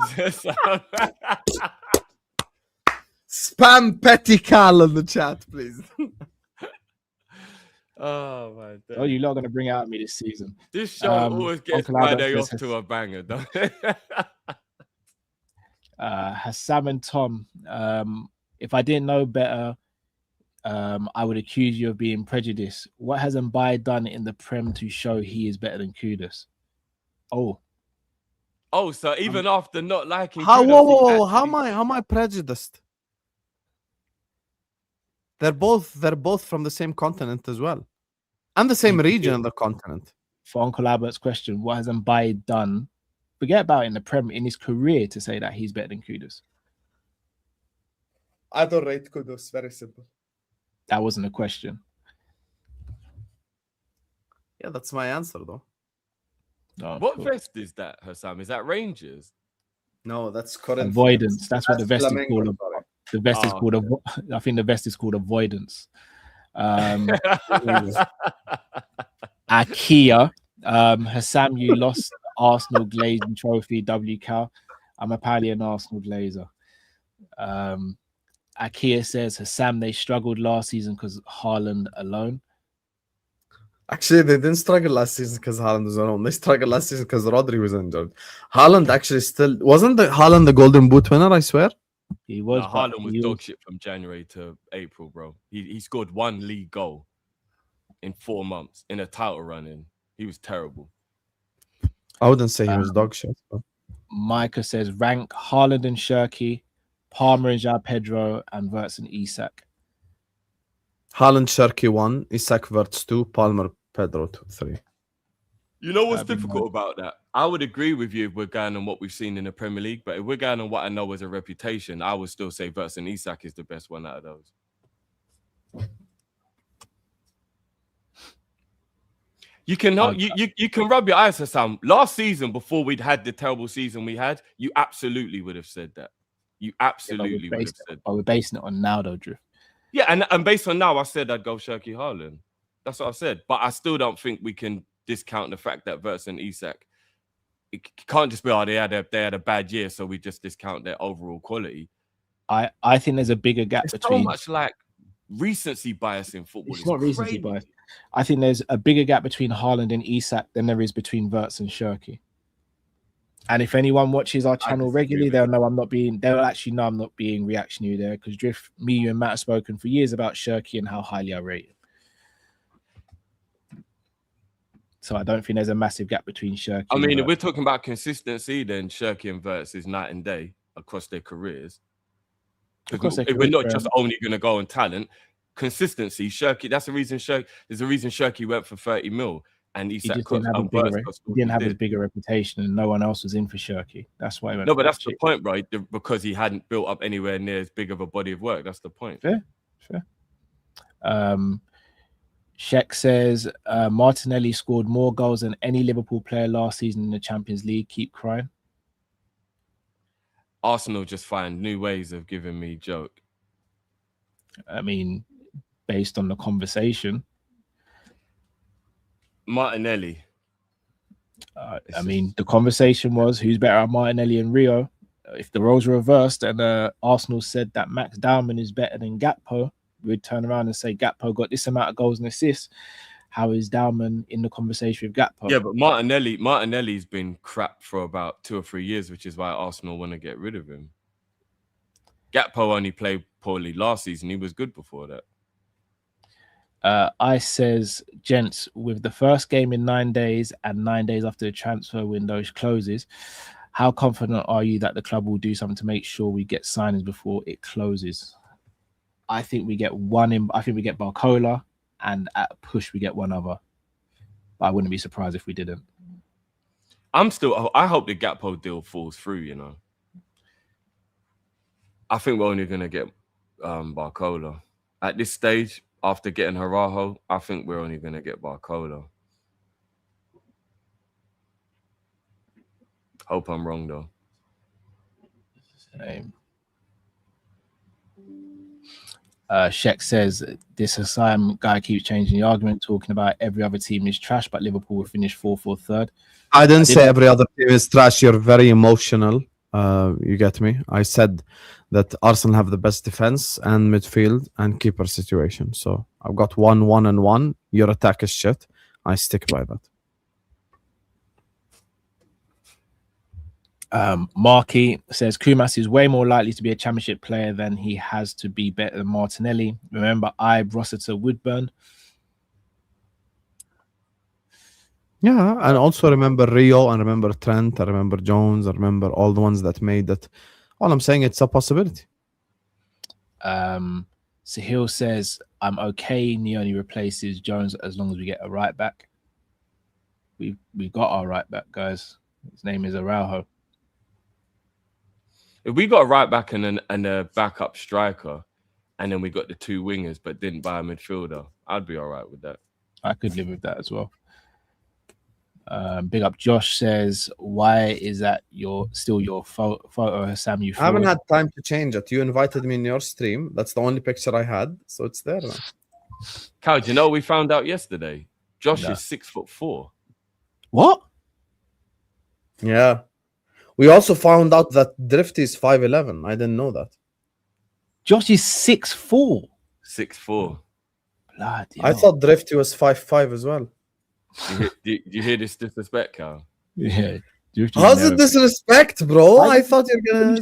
But you've seen you videos. know how short 5'5" is, Hassan? Yeah, but you've seen videos of us all standing together. That's what I'm saying, bro. I don't understand. You know I'm 6'1". Me and Matt are literally the same height. I don't know how he felt that I was 5'5". He didn't even say 5'7", you know. 5'5". With all due respect to the short man them out there, 5'5" is short, Hassan. I'm sorry, I didn't realize you're taller.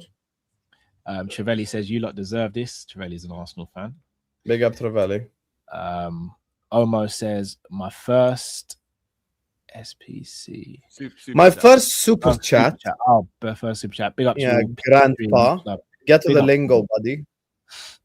Big up, Omo. Big up yourself, bro, on your first super. Big up, man. Big up I says, being that FSG are money men, are they to blame as well? We had multiple players go out of our club for free. Sounds like bad business practice to me. But yes, definitely bad business practice. Terrible.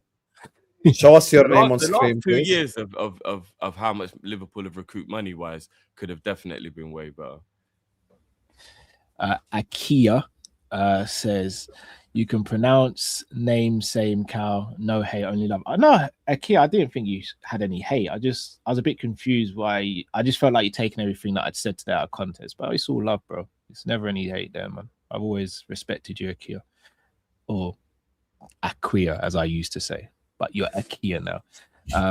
Josh But says, Okay, you Caleb. can still say a queer, bro. He's saying you can still say it like that if you want. "Oh no, I've got to do as Dr. Hassam says." Yeah, because I asked Akia how's your name pronounced, and he said it's like you say it. So I'm just trying to get you guys to know the guy is pronounced his name pronounced Akia. How's that a bad thing?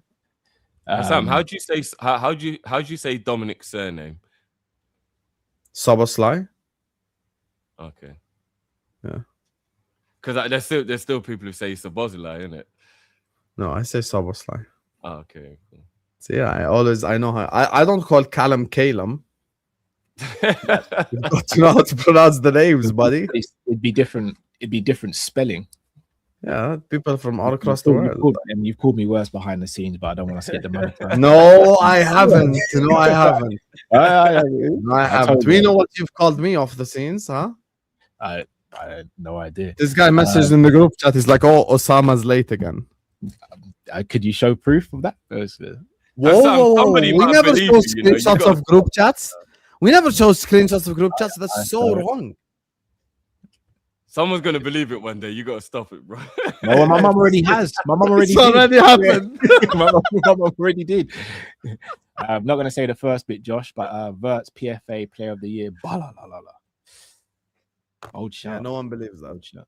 Also, why would you do balalala with your junk on the table? That's kind of weird. Yeah, that was him, not me. That's If it's crazy. you and your wife in the room, though, it's a great joke. That's the words of Drifty.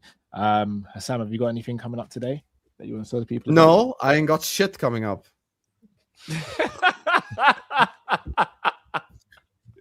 Nothing coming up.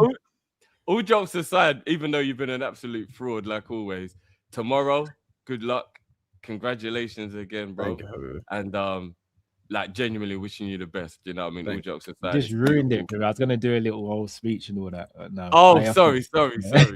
I echo Thank the you. same testament, Hassan. All the best in the future with you and your future wife. God bless to you both, man. And yeah, little Hassam's on the way. Yeah. And No. hopefully you'll still be allowed to play out. Whoa. What do you think happens next, Hassam, bro? Not just one, 11. 11. 11. I'm gonna make a team. Bloody hell. Damn. I'm just doing the mathematics. I If know, one but out even- of 11 makes it, we all retire. That's No, that's Jesus, Sam, even God rested on the 7th day, bro. Bloody hell. Yo, 11. I tell you what. gotta After start you a have one- football club. tell you you know what, what? after you I have can't one- even imagine the chaoticness of a household. No, that's what I was that just gonna had say. After 11 you have one or children. two, after you have one or two, we'll revisit this. With me conversation. as a dad as 11 well. children. Damn. Crazy. Shout I'll out be to honest with Sharif you, I'll Gold. be the coolest dad on the planet. I'll just be their friend. You know, more than Hassam, for you to actually have 11 kids at the age that you're at now would probably mean you'd have to have maybe 3 sets of twins. No, just one So- a year. You just have to go back. One to a back. year. You'd make the wife go 11 years in a row pregnant. Well, technically, you might 11 have to. years in a row. Unless you get twins, you'll have to. Who's gonna tell Drifty? No, but that's what I'm saying. The only realistic way to get that would be you'd have Who's to gonna go- tell Drifty? Someone tell him, chat. Tell me what? I don't think he means 11 for real. Hold on, what am I missing here? What's going As on? in, he's not gonna have 11 kids. I think it's just a joke. But yeah. No, No, of course I knew he was That's joking. not the but joke that- part. But that I was just It's not saying. the- you guys all oh, misunderstood this. Several wives. Oh, Not the same, baby. Not the same mama. okay. You know, Once I'm- again, I'm- Hassan. Once I'm- again. Real bad man. Okay. Come I'm on, just gonna man. say once again, Oh shit! good luck with 20 that as well. kids, 4 baby mother. Real bad man. Come on, man. Hey, well played, Hassan. 5 each. Come on. Big up That's Judas. it. Judas says Don wants the multi-club model. I hear it. I hear Yeah, it. multi-club model, man. Chelsea, played, well Strasbourg, played. New York City. You get me? Just Well multi-club model. Big up I'm Sharif says, moving to Jordan. Mo to face Naby on the 20th Europa League playoffs in Champions League soon. That will be fun. And then big up to D says Simicast, Nioni, Endo, Elliot, Isak like new signings. Like Not new to me. signings. Okay, he's probably trolling us. This is Yeah. probably Jay the activist burner. Drift, you got anything coming up for us today? Not today, no.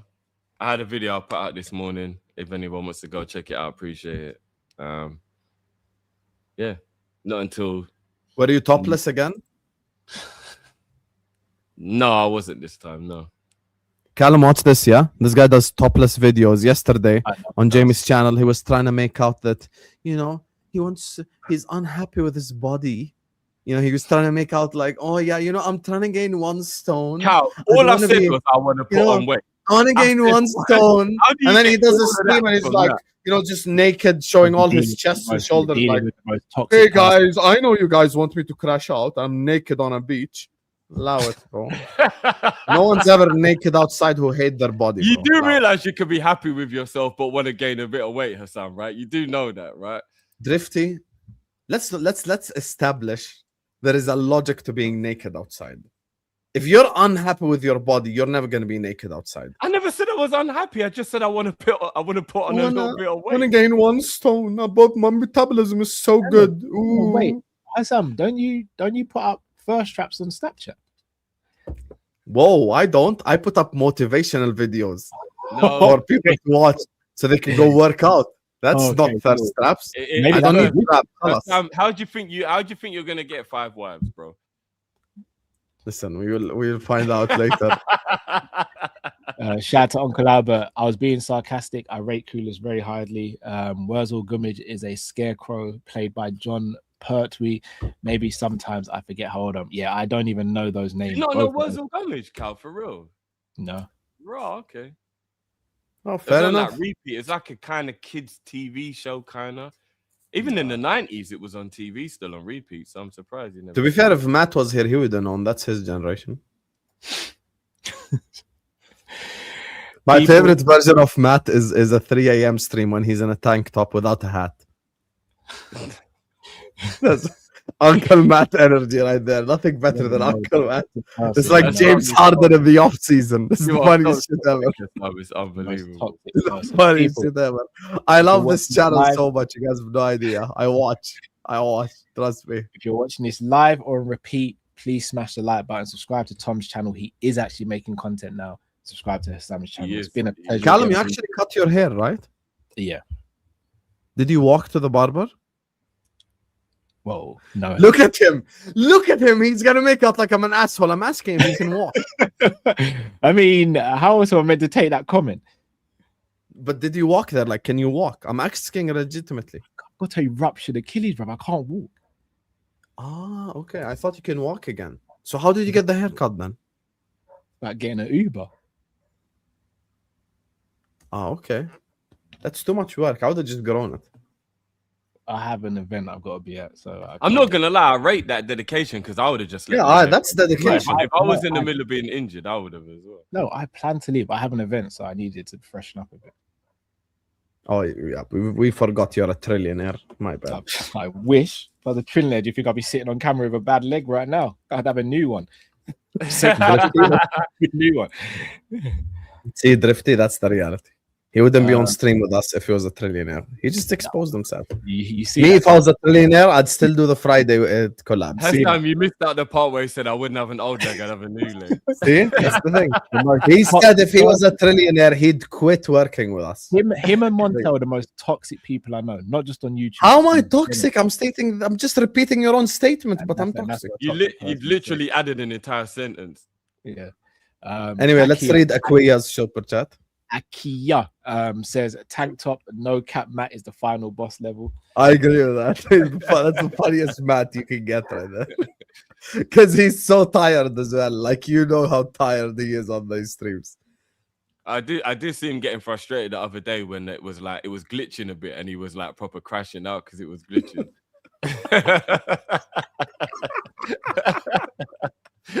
Oh, God. See how we all got along as soon as Tom left? I'm telling you guys, man. You get these reform guys out and everyone enjoys the stream again.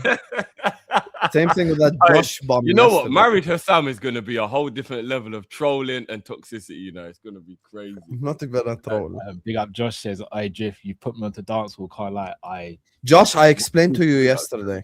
You already Josh, got your weekly on bro. Kop-Ish. You don't need to kiss ass anymore. Take Sam, your leave him tongue alone, out bro. of Kop-Ish's I told ass. you. You're And then he was like, pathetic, no, I'm not Josh. toxic. I'm not toxic. You're Come on. pathetic, Josh. This How am I guy's toxic? tongue is so far up Kop-Ish's ass, he can eat their breakfast. So allow it, man. Allow Hassam, it, you are Josh. so You already got your weekly. You're on LFC Focus on Thursday. Stop begging it, bro. Stop begging it. Try and You're listen the to most Dance toxic Hall. one. We know you like the Beatles and Eminem. It's okay. It's okay. He's actually a massive Yes, J. Cole fan. See? There you go. Jake Paul. That's what he likes. No. This guy's He probably likes Logan Paul too. It's okay, Josh. We love you. It's a sickness. It's actually a sickness, bro. People, smash the like button. Until we see you again, stay safe, stay blessed. We're Kopish, are out. Take care, everyone. Sickness. Bye. It's a sickness. Toxicity is a sickness.